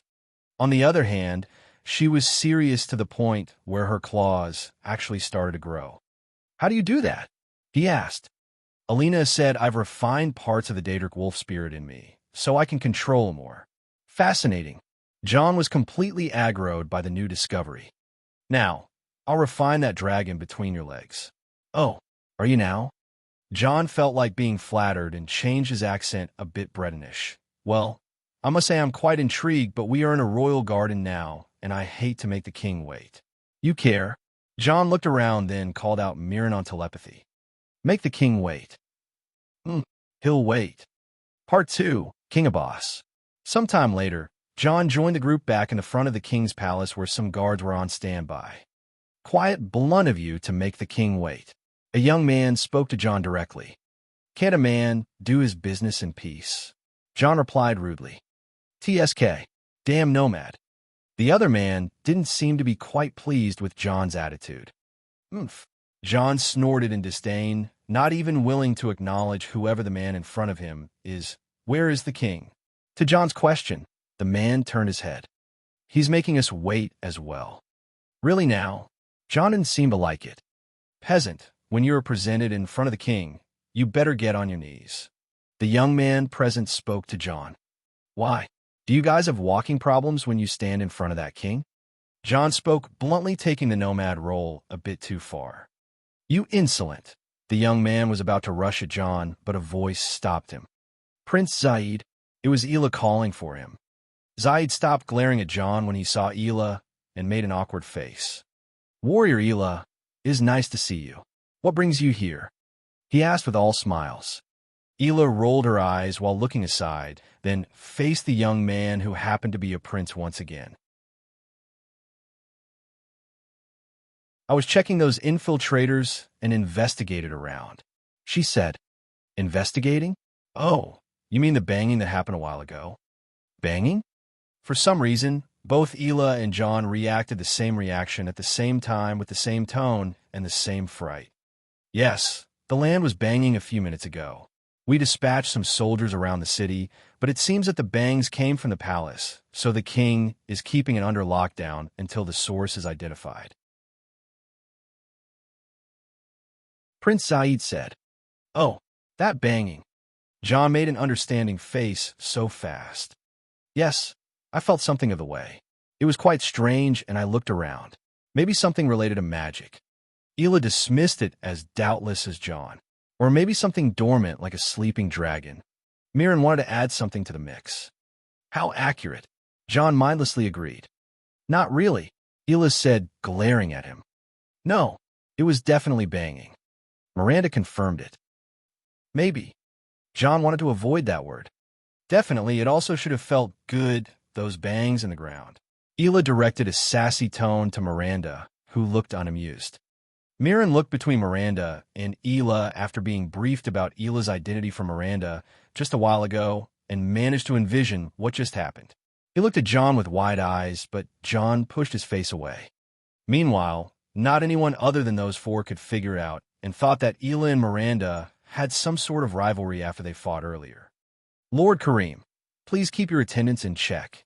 Prince Saeed wanted to take Ela's side. Keep who and what? John questioned. Did I direct words to you, Nomad? Do you need to direct words at me for me to reply to you? How do you, city rats, even speak properly? This man, he's unbearable. I'll report your group for slandering warrior Ela. Prince Saeed pointed fingers at John, then turned to Ela and tried to invite her away from those barbarians, but got bluntly refused. Not long after, the Chamberlain came out from the palace's main building and invited Kareem and his group in. The inside of the palace was very decorated with the Red Guard style that came second only to the Almorai architecture in its beauty. With fountains, goldware, and damsels all over the Sultan's palace, John couldn't help but shake his head wryly. What was this dumb king trying to do? It was clear as day. He wanted to impress the nomad mage known as Krylin, the man who walked into the royal palace of Sentinel without alerting anyone. The man who is supposed to be a nomad whose civil experience follows its basic needs. John always wanted to be underestimated by acting like the sheep to eat the wolf. Why he played the role of a nomad was for a situation like this when the king tries to impress him with shiny stuff to rope him to his side. Probably the reason why the kind shut the palace for a little while and sent a prince to make sure the guests are in check was to prepare this scene to amaze a pumpkin like Krylin. Sadly, he was playing John's hand from the get-go. John dumped the credit on Kareem, acted as nomad, and will keep playing idiot till the end. And now, in front of the king, John and the others stood. So, king, the swords we came for, did you prepare them? You should know they are vital in destroying the Walking Dead, right? John ignored all else around him and directly spoke to the king. The people around the king were baffled by the unmannered nomad and wanted to educate him, but a mage with Krylin's name had his disposition for his immense power was known across Hammerfell by now. King Abbas was trying to see a weakness in the man named Krylin, but the latter seemed to be fortified in a layer of density. Mage Krylin, why don't you sit down and enjoy yourself first? The palace is a tranquil place, and mages such as yourself must value quiet. The king said, but John cut him. Battle mage, he said. The king questioned. I'm not a mage. I am a battle mage, he said ever so proudly. John could be called both a mage and a battle mage before, but this time, acting as a mage that only serves in fights gives him the opportunity to not be swayed by research offers and colorful materials. The king sighed and regarded Krylin as a tough nut to crack. He needs his ally, Kareem, in pocket first, and from there he can exercise some control on John, but from what it looked like, John was pretty independent of the army. The easiest thing to rope such a person would be to play along with their game until favor is indebted. So, Battle Mage, you are in need of my Ansei wards. You should know the value of those wards to Sentinel and all of Hammerfell, right? King Abbas asked. True. Items of olden times forged by and from the souls of 3 heroic sword saints. Sword singers is what they called. They forged a pact with a divine spirit and became the ultimate bane of necromancy in Hammerfell, or so the myth tells. John said in the manners of a mage. Impressive. A student of the arcane indeed.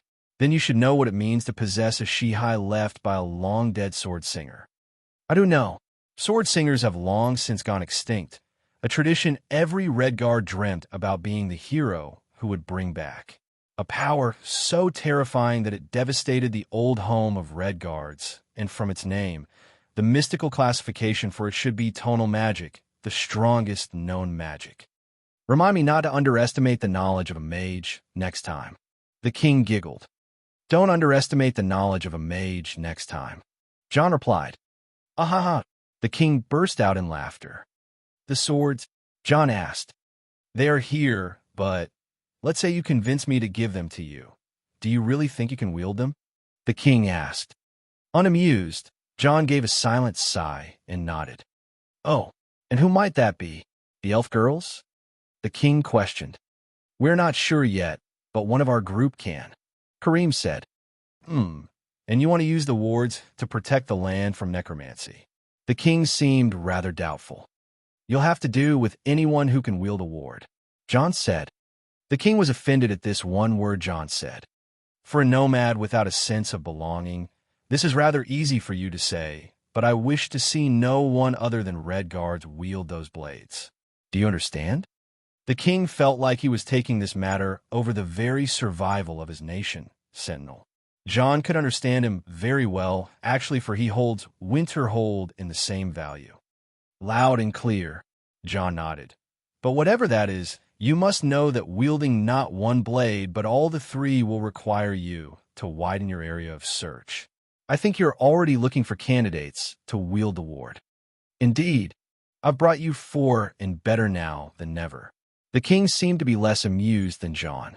Now were troubled times, and this mage Krylin seemed to be less cooperative than ever.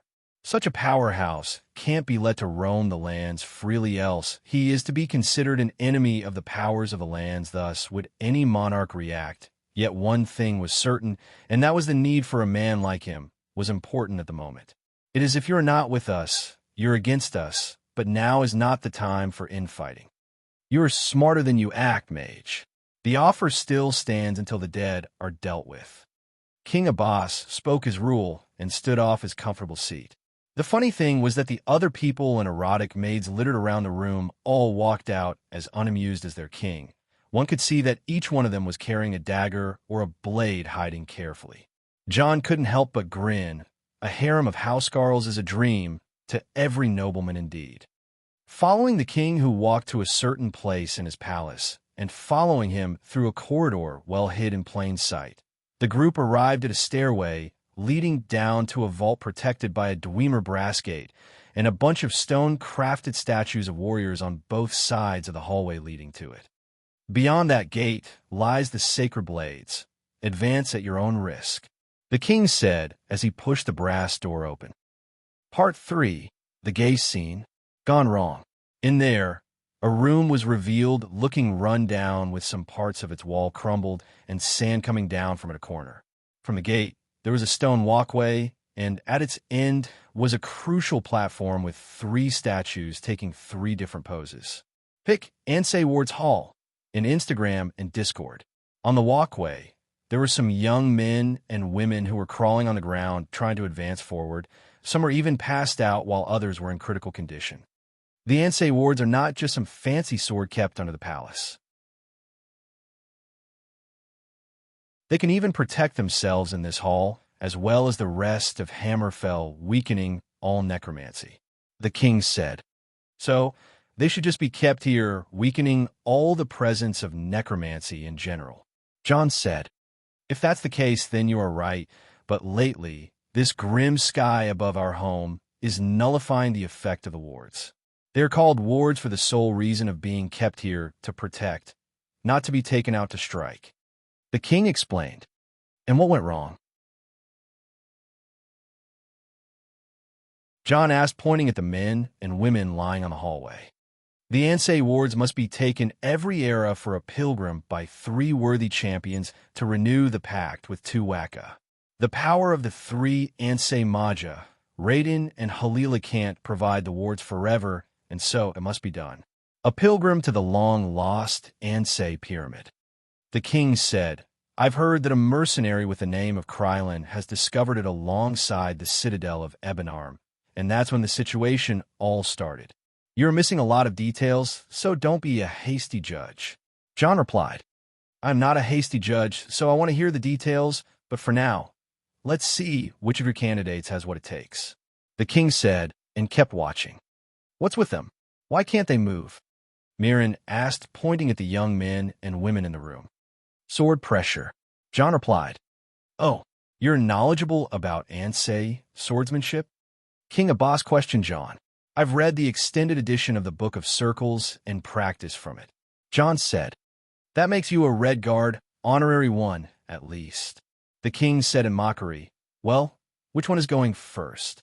Without answering, Miranda walked out first with her face expressionless, but John could tell how annoyed she was. He hurriedly held her back from the shoulder. Not now, he said, then looked at Kareem. You go first. Am I really that much of a scapegoat to you? Kareem refuted. You're any kind of goat you want to be other than a scapegoat. Just be done with it already. You'll do it in a jiffy. John had a lot of faith in Beth's prophecy. With the soul sword of Prince Ader acknowledging Kareem, he can easily go and get an Ansei ward. All right. Kareem became dejected and stepped forward inside the room with his hand on the hilt of his sword. He was clenching his teeth, expecting the pressure to crush him down like how it did with the others, but it didn't. He was just standing there opening his eyes slowly. He was covered by a dim golden aura that kept going brighter each second as he just stood there. The king opened his eyes wide and couldn't believe what he just saw. Here you have it. A Red Guard prince whose lineage is noble and deeds are known. John said, bragging with Kareem. Amazing. King Abbas was enthralled by the mystical energy covering Kareem. The king was a spearman rather than a swordsman, so he took no part in the ceremony that kept failing.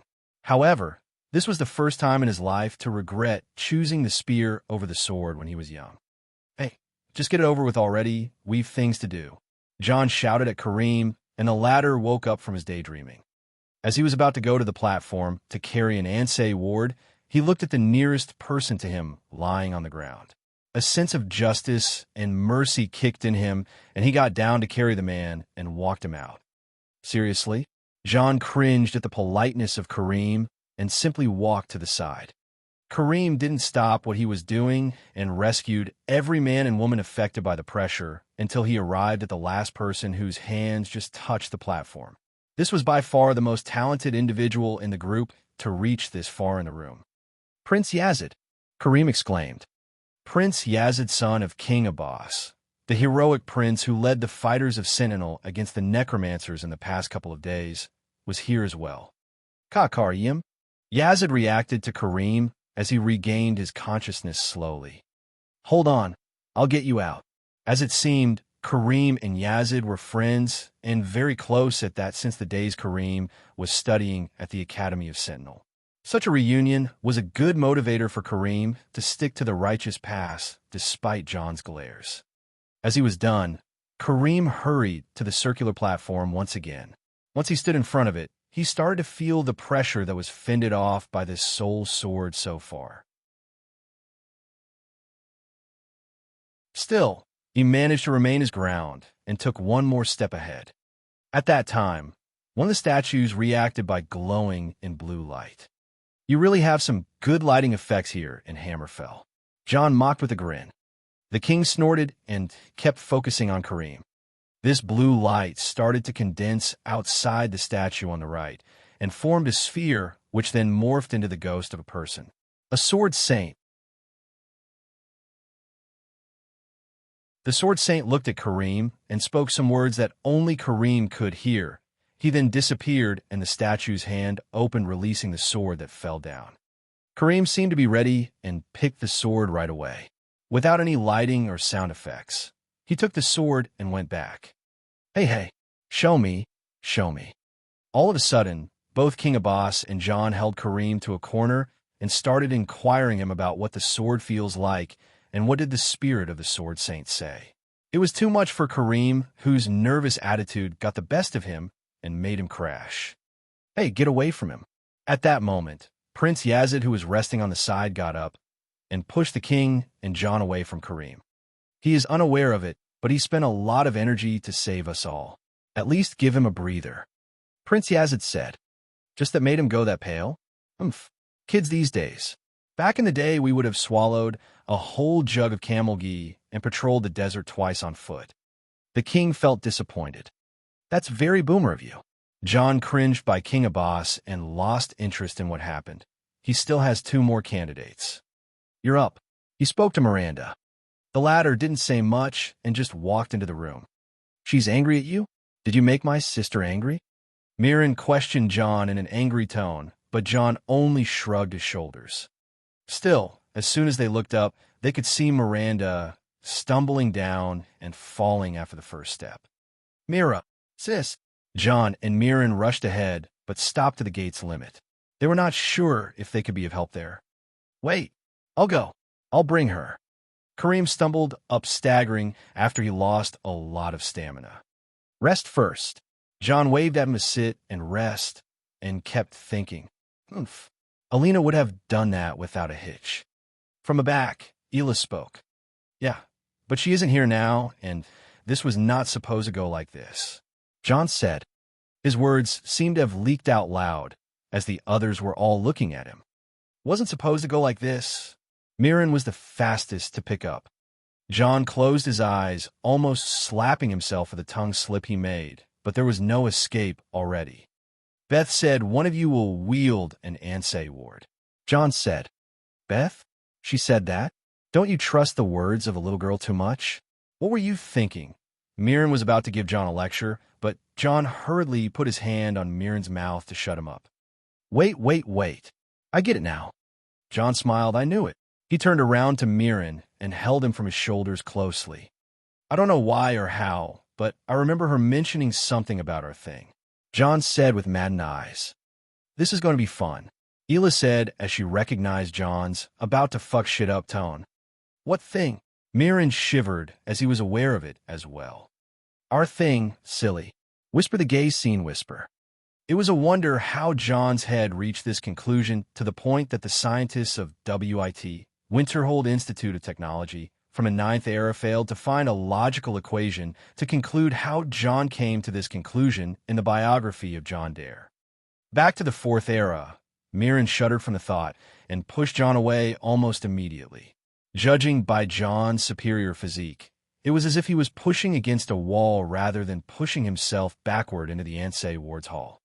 He stumbled backward and fell on his sister, Miranda. At that time, the mystical tonal energy in the hall combined with the suddenness of the situation, the insecure emotions of Miranda regarding John's other partners, and the fearful emotions of Miran regarding his chastity, as well as the time, space, and fate all formed a unique situation that reacted with the bond between the Altmare twins and the blessing of Mephala bonding them together. Yeah, it is quite forced. Once everything was in order, a strange magical situation happened. The twins had a phenomenon happening to them, flashing in strong white light that took over the surrounding in a second before disappearing, leaving only one person behind. Not a person anyone could recognize, or rather, a person who should have never existed. A high elf taller than any high elf. No one was able to tell if it was a man or a woman. The bone structure was okay for the first glance, but it wasn't for those who know bones. It resembled both Miran and Miranda rather well.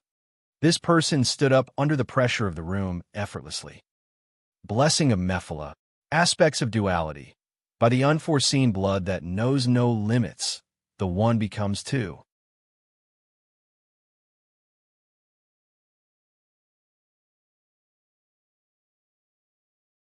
Chapter 492, Mir.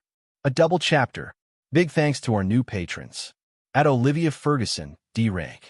At Juan Ramirez, E rank. Part 1. Not much is known about the past of Mirren and Miranda. Maybe they were the long-lost prince and princess of Somerset Isles to some, the known remaining survivors of Queen Erin's bloodline for others, the Sisters of Death for those who operate underground, or the labors of Mephala for most of the public. Yet one thing none knew about them, one particular thing that was never revealed to anyone. They were someone else, they were something else. Trying to get an answer from them, or in this case, that trying to get an answer, either way, was a mental hurdle on its own. From the outside, it looked like the two has fused together, which was actually the case. This being that is in their place carries not just their appearance, but also a similar magical signature, yet not quite it. John could tell.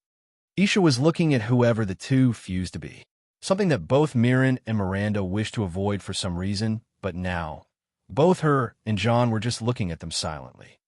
Just tell me what is going on. Isha spoke to John. I'm not quite sure myself. Ever since we were at Sentinel, things were quite chaotic in my head. All of a sudden, I have so much to do, yet not enough time. Every idea in my head is bumping with the other.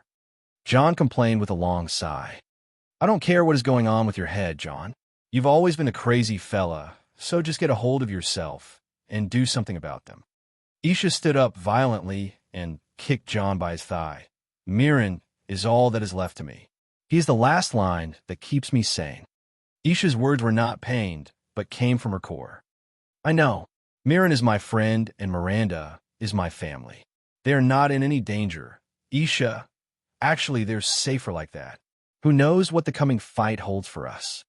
John said as he pointed at that elf. Isha sat down beside John again, with a face full of loneliness. I just need him with me, she said. He is.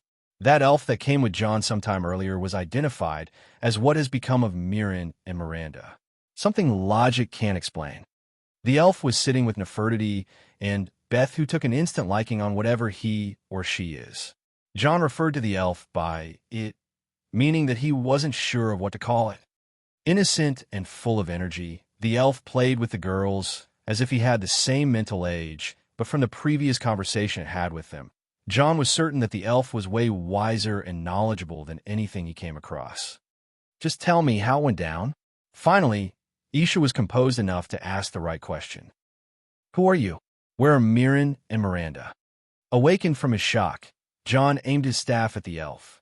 The others around John reacted right after him, and took cover behind John save for Ela, who was glaring daggers at whoever that was. I mean no harm. Tranquil and ethereal. The elf spoke in a voice that can't be described as tensed or frustrated. He or she was very calm and composed.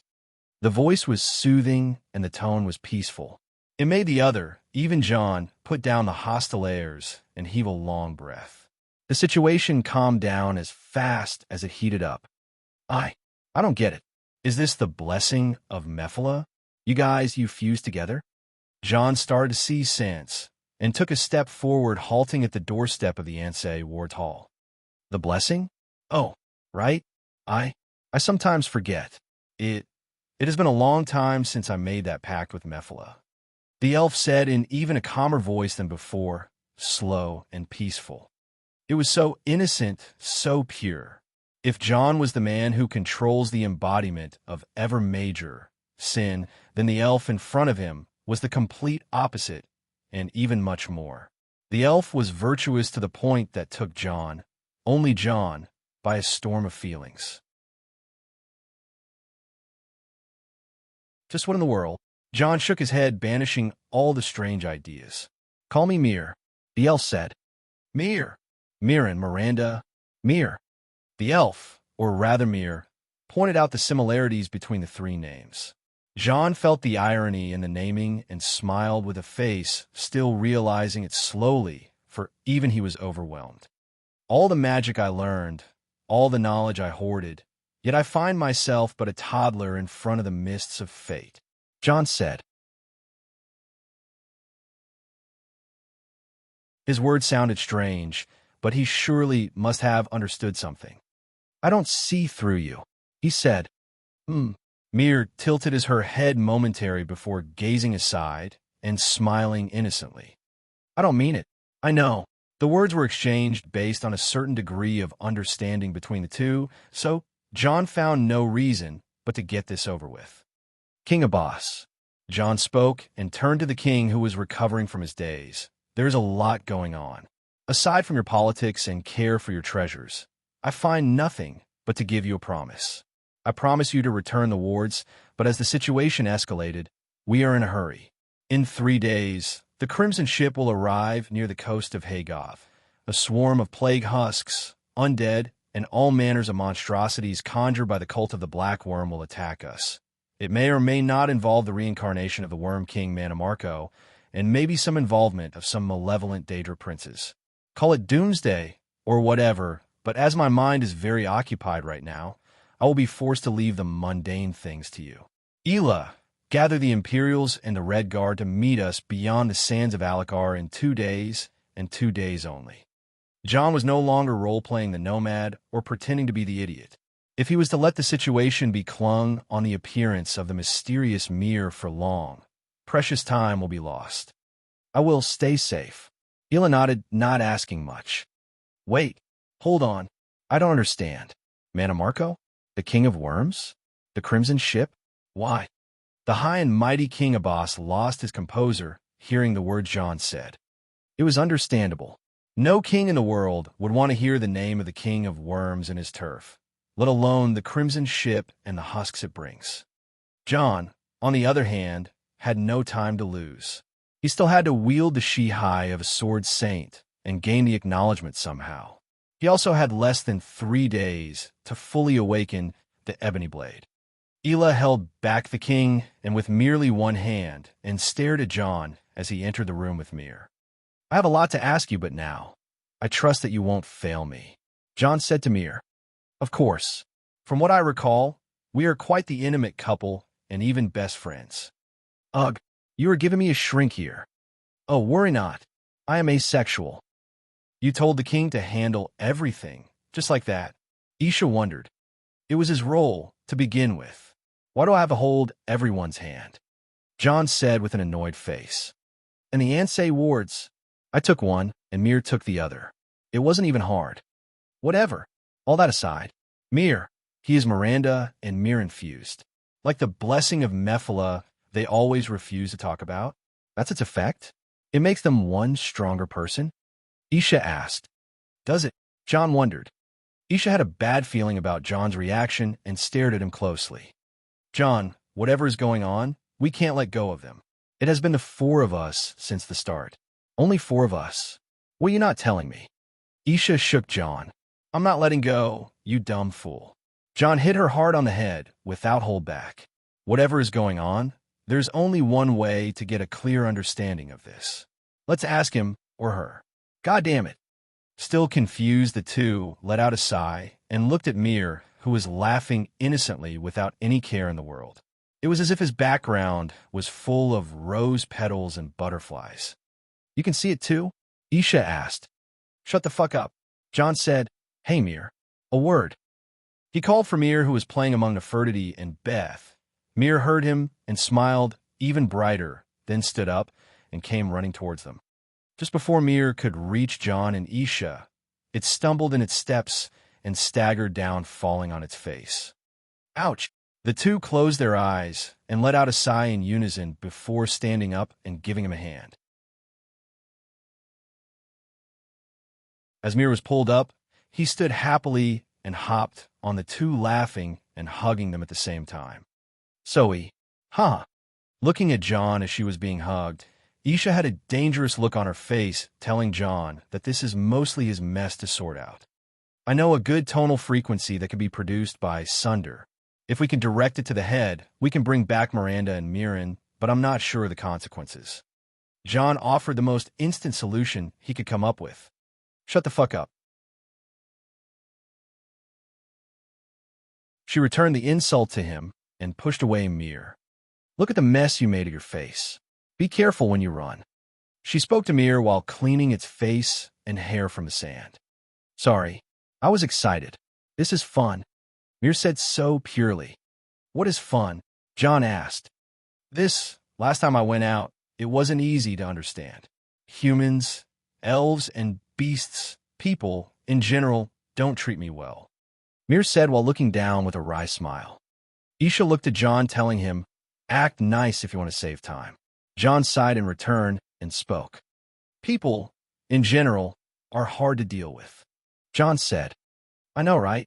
Mir related right away. Yes, they are assholes. John continued, taking his side. I don't see any point of similarities between people and anuses, Mir said with a questioning face. John closed his eyes. It is my turn to miss Mirren now. He was great when it came to exchanging insults. John lamented his friend, and Isha decided to take matters into her hands. Can you explain to me what's going on? She asked. What's going on? Mir wondered. I'm not talking to you. You are both useless. Isha was fed up by the John and Mir and looked at Beth. Why me? Beth asked. From what I've seen so far, only the brat with tattoos have all the answers. Isha went after Beth, who hid behind Nefertiti. Nefertiti, in return, spread her arms to block Isha from catching her bestie. Adorable.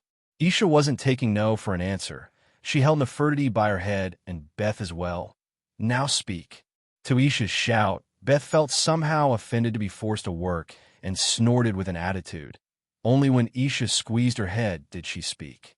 Okay. I'll tell you what I know. I'll tell you. Isha put her down, and she started to speak. According to what she knows, Mir is a high elf, neither a man or a woman. It was to be born as a normal child many years ago, but some outside interference created it. Created it? I don't get it. Isha felt heavy on her chest. The blessing of Mephala. It creates duality. John said. What? Isha questioned. Indeed. Beth agreed. What do you mean? Isha asked. Where are Mirren and Miranda in this story? John looked at Mir as his theory was finally confirmed by Beth. I was afraid, but it is true. A strange offspring you are, Mir. Tell me, do you prefer to be addressed as a male or a female? John asked. Part 2.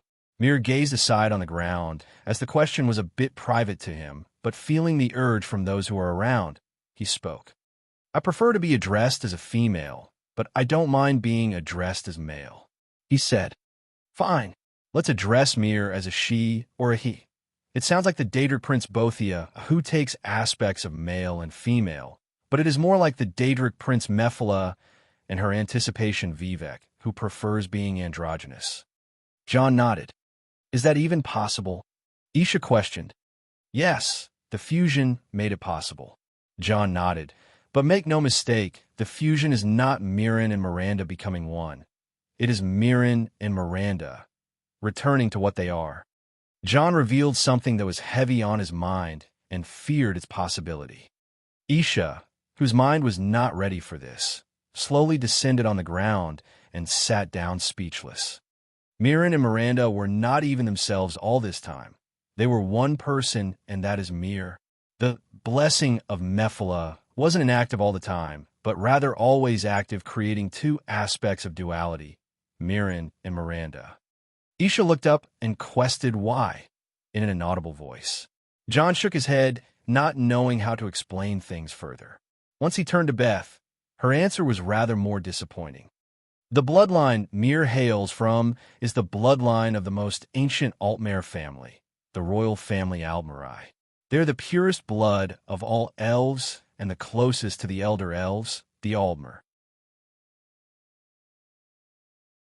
A certain deviation happened to the blood when Queen Erin Arana Almarai, founder of the first Almarai Dominion, was born, making her immune to fate. Fate is what binds the creature to the world, and thus, Queen Erin was unforeseen. She could have ascended from the world the moment she was fully grasping the potential of her power. She didn't need all the struggle mortal needs to go through to return to Aetherius.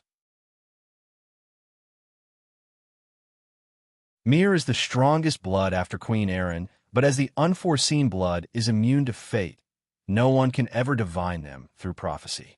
I am completely useless here.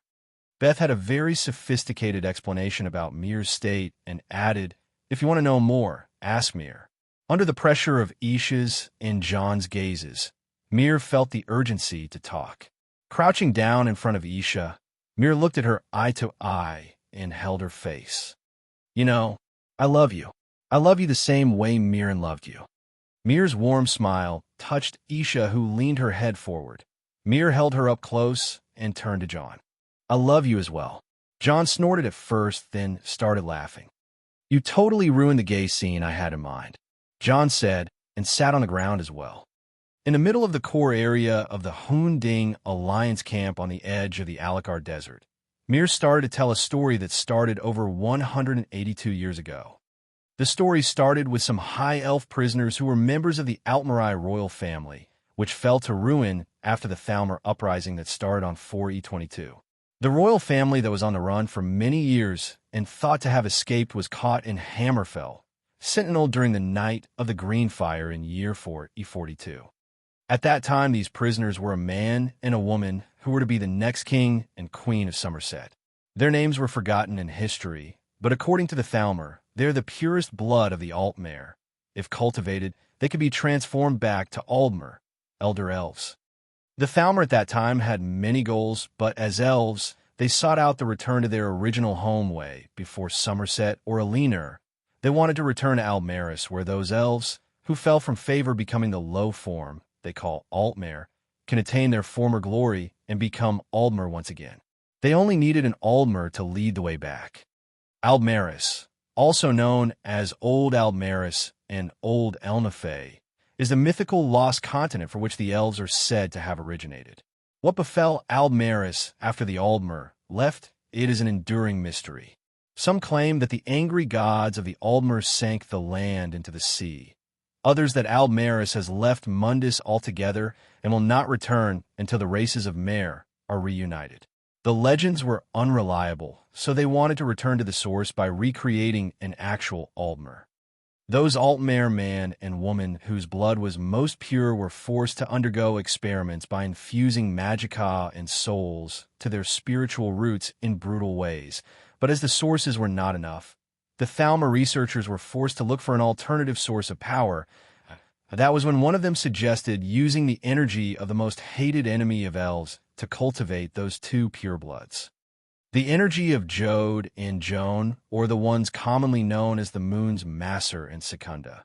The celestial objects that, if one believes the myth, are the actual corpse of the traitor spirit of creation, Lorcan.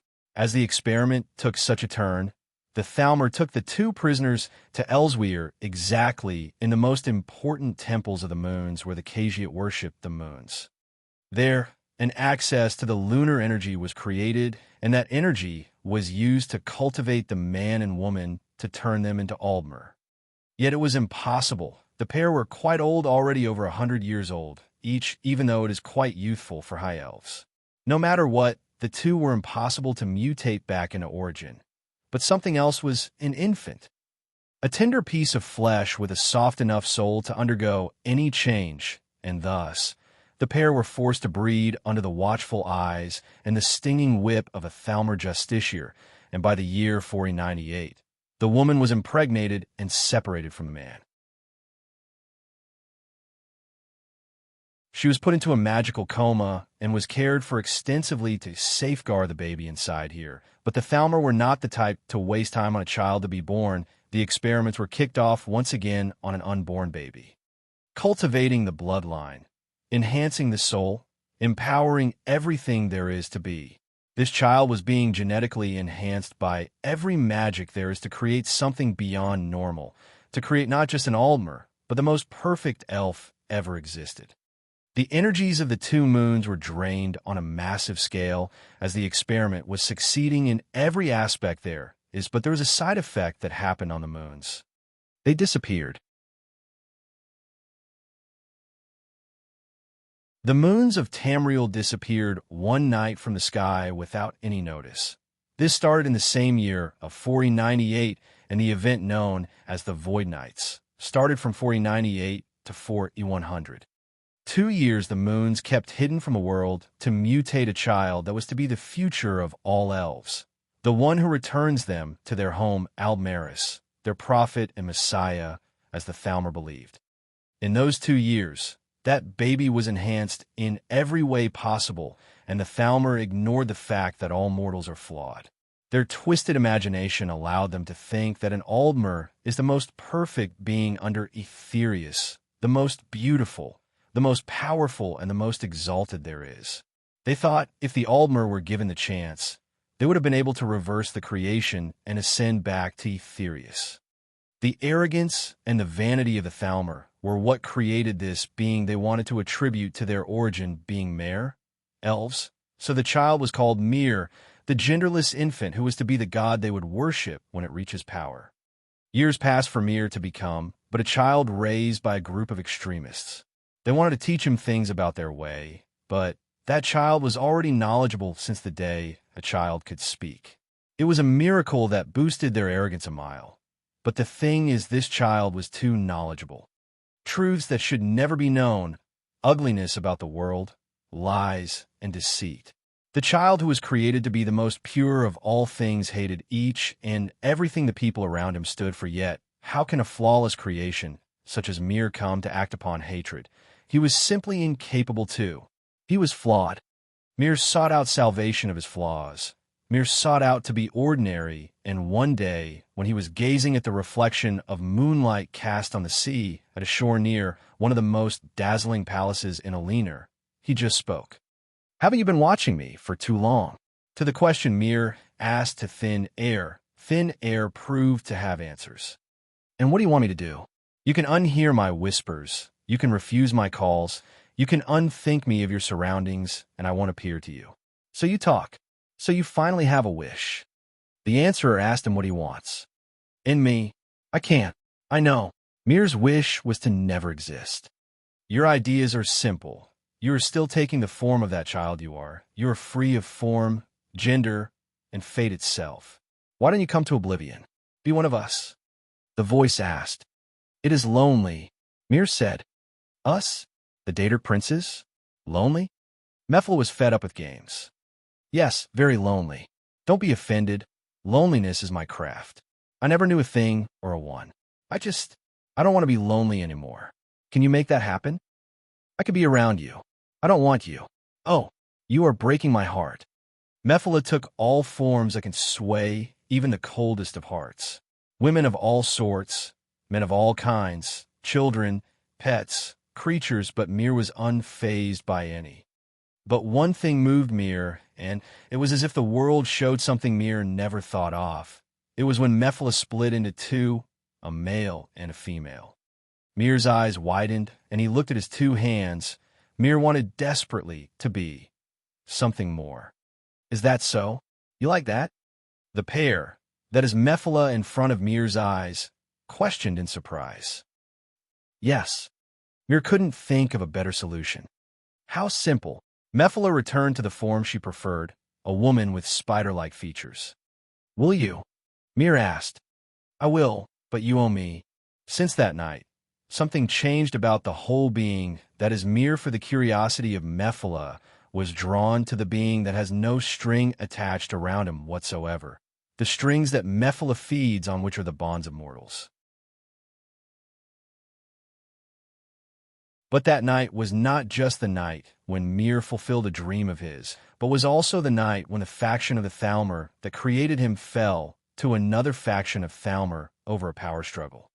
That night, an Altmare ancestor known as the White Lady came to the palace where Mir lived and looked for the last heir of Alinar, only to find two twins sleeping in each other's arms. Mirren and Miranda were taken by the White Ancestor to Elsewhere to be raised away from all struggles, with the secret of Mir dying in the drainage of history for too long. Since then, Mir emerged a few times, and each time, parts of Mir crumble for Mir, always meant to be Mirren and Miranda, the perfect form of the most flawed mortal ever created. An Almer? Isha wondered. Mir gazed away with a wry smile, not confirming the truth. Not just an Aldamer. John denied it. An Elnafay. Lore term. Elnafay, the fated descendants of the Edra who walked Tamriel, as well as the ancestors of men and Mare. Void Nights. Exactly 2 years from 498 to 4100, the two moons around Nirn disappeared for a mysterious reason unknown to the general public, causing a big impact on the moon-worshipping Khajiit, whose very biology is affected by the moons. The Almarai Dominion claimed that they managed to return the moons using ancient magic, causing Elsewhere to leave the Empire and join the Dominion.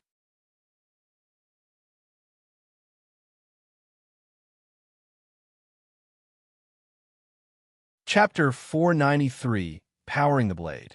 Okay, guys, so this is the end of this volume is finally upon us. We are returning to Skyrim after the coming chapters that will be the final battle. Might get stretched a bit because a lot will happen. Thankfully, we are not rushing anything, and we'll get to have a wonderful time once John arrives at Skyrim for the game start. I'm also trying to put some effort into the other novels and YouTube. This may be a bit late, but happy holidays. Also, special thanks to the new patrons. At Titan, a rank.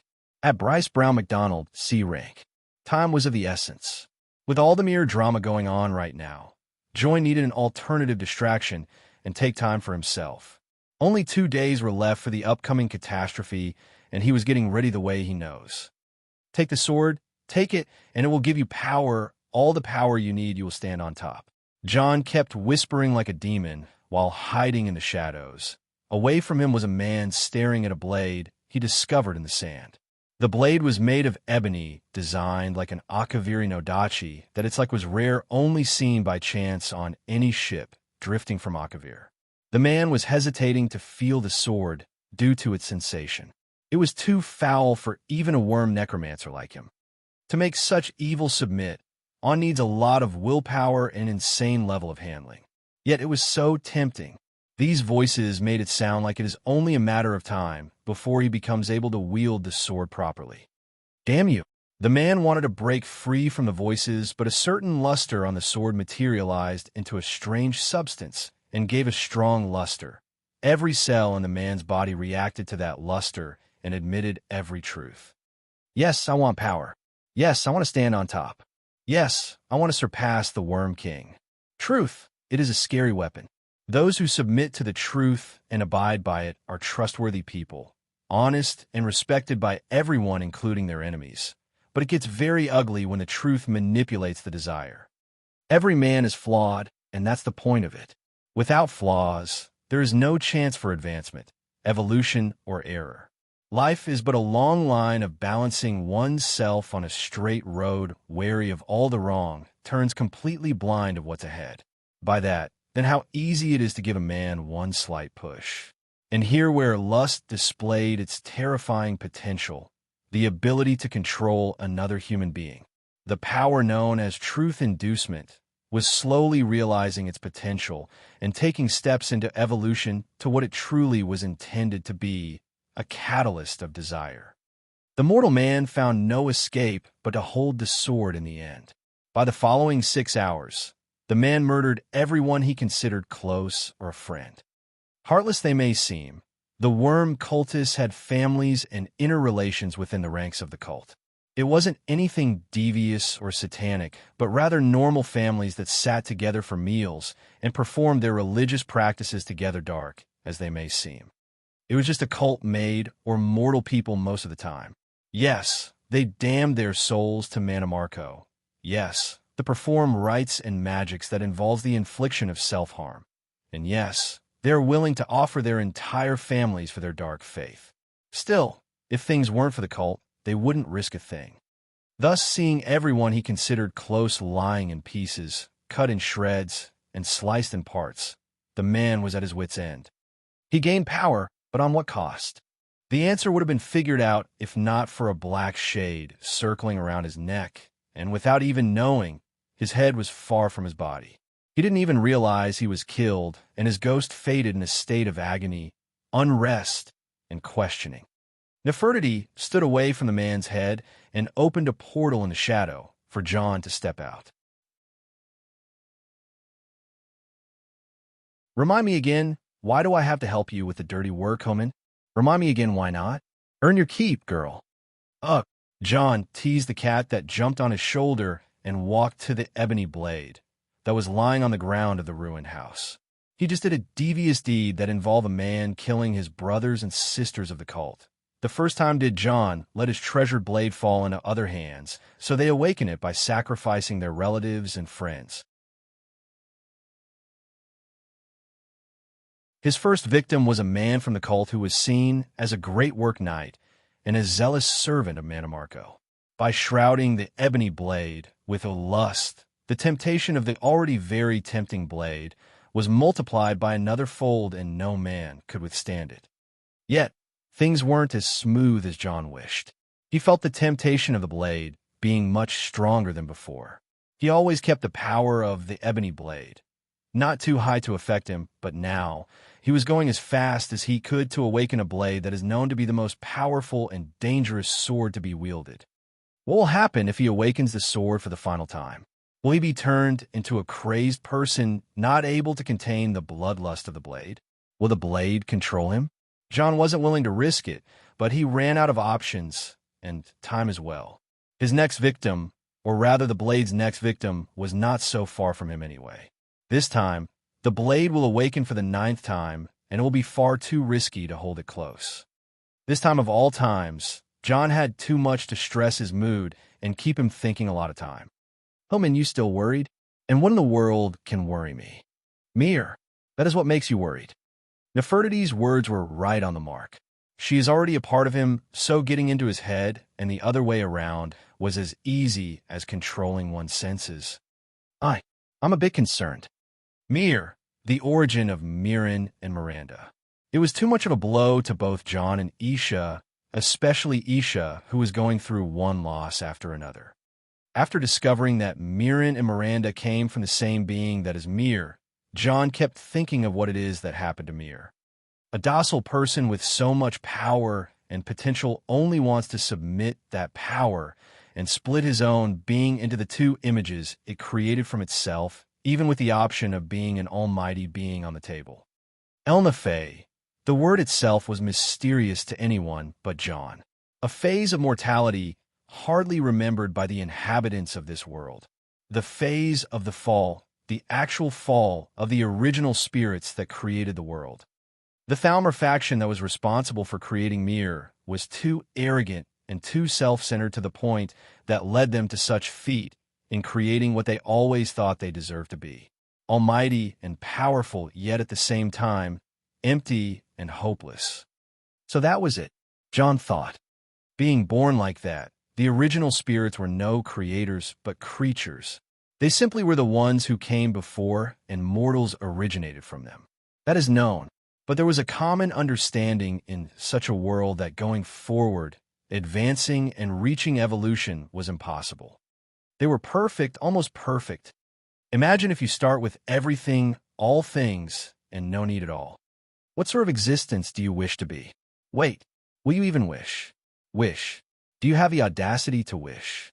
What is wish to begin with? Satisfy a need. But you already have all that you need. Then it is obvious. You need to have a need to feel satisfaction. You need to need, so you must let go. The philosophy that created the world was like applying on Mir, who is but a living proof to the solitude of existence and power. As an Elna-Fae, Mir can just be what he seeks. He can bind himself into a force of nature growing with Nirn like Ifer, the deity of the wood elves who became the spirit of the forest and the first Elna-Fae. Yet, he seeks the aspects of his duality who are by far nothing as powerful and capable as him. He is barely awake in both of them, but that is enough for him. What is more catastrophic in the fact that if one of the twins dies, the other dies. But if both reached a higher level of existence by ascending to immortality, for example, Mir will cease to exist as well. A being that seeks its demise. Homan, I don't understand. I told you that trying to translate my thoughts won't be easy for you. Not fair, despite the fact that Nefertiti and John were also two connected beings like Mir, Mirin, and Miranda. There was a lot of difference in the way they think. Nefertiti evolved from a normal cat to the being she is, the Shadow Fae, who is connected by a strong soul bond to John. She evolved and became part of his soul as well. Yet that bond was a far cry to the bond of the Altmaier twins and Mir. The only reason Mir seeks demise is that he doesn't see a point in his existence. The living cell either equip itself to last or to move on. As a living organism, Mir, who has the power to last, simply chose to take the other way by not existing. He doesn't need to sustain himself to live. He can slumber to the end of time. Sadly, those who created him didn't think of that as the way the old Elnathay chose for their offspring. John is not the best person to translate what he understands easily, but from what he could tell, he thinks that the existence of mortals was not a scheme of Lorcan as the elven propaganda goes. It may have involved more. It may have evolved most of the Edra from the Dawn era. It doesn't have to be a lie. Maybe it's a misinterpretation of the fact or the frustration that piled up from the offspring of the Elnathay at their parents who rendered them to mortality. The Dawn era was thousands of years ago, and those are enough to twist the story of a boy killing a snake in a house where a girl is trapped to a story of a knight slaying a dragon in a tower where a princess is trapped. The Elnathay were known to be two factions that warred together. The first was the old Elnathay who fathered the elves, and the second was the wandering Elnathay who fathered the humans. The old Elnathay hated mortality, unlike the wandering Elnathay who valued it. Maybe they were the schools of thought in the Elnathay society, but they eventually warred together. It is said that to end the war, Lorcan was to be convicted, and there where his heart was torn out and his body was turned into Jode, Joan, Masser, and Secunda. The story deviates from then, especially after the ascendance of Oriel and the other ones known as the Edra, yet the Dawn era was not over yet, as the old Elnathay were said to have been living in the lost lands of Aldmaris that doesn't exist in modern-day Nirn. Why is that? Simple. It didn't exist to begin with. Aldmaris never was a physical homeland, but rather a collection of mental images left over from the chaos of the Dawn era. All elves shared this racial memory, and as they diverged along cultural lines, their images of Aldmaris changed as well, and the figurative heritage was sundered and lost. It was said that Aldmaris is nothing but what the Aldmer were told by the old Elnathay to be their home, and it exists in Etherius. It was so funny and sad. The pitiful thinking of the elves compared to their cleverness is nothing but ironic, especially when the Aldmer has sent 3 ships to look for evidence about Aldmaris only to discover Tamriel. The story of the Elnathay is troubling, and all but look over here, looks like our newest victim has started killing. Let's see how far the blade takes him. Human, playing with people is bad, says the cat. You two are a bit too much. Beth, that you're tuning in to the Warrior Lore YouTube channel. Don't forget to subscribe and join us on this journey to catch the most captivating stories.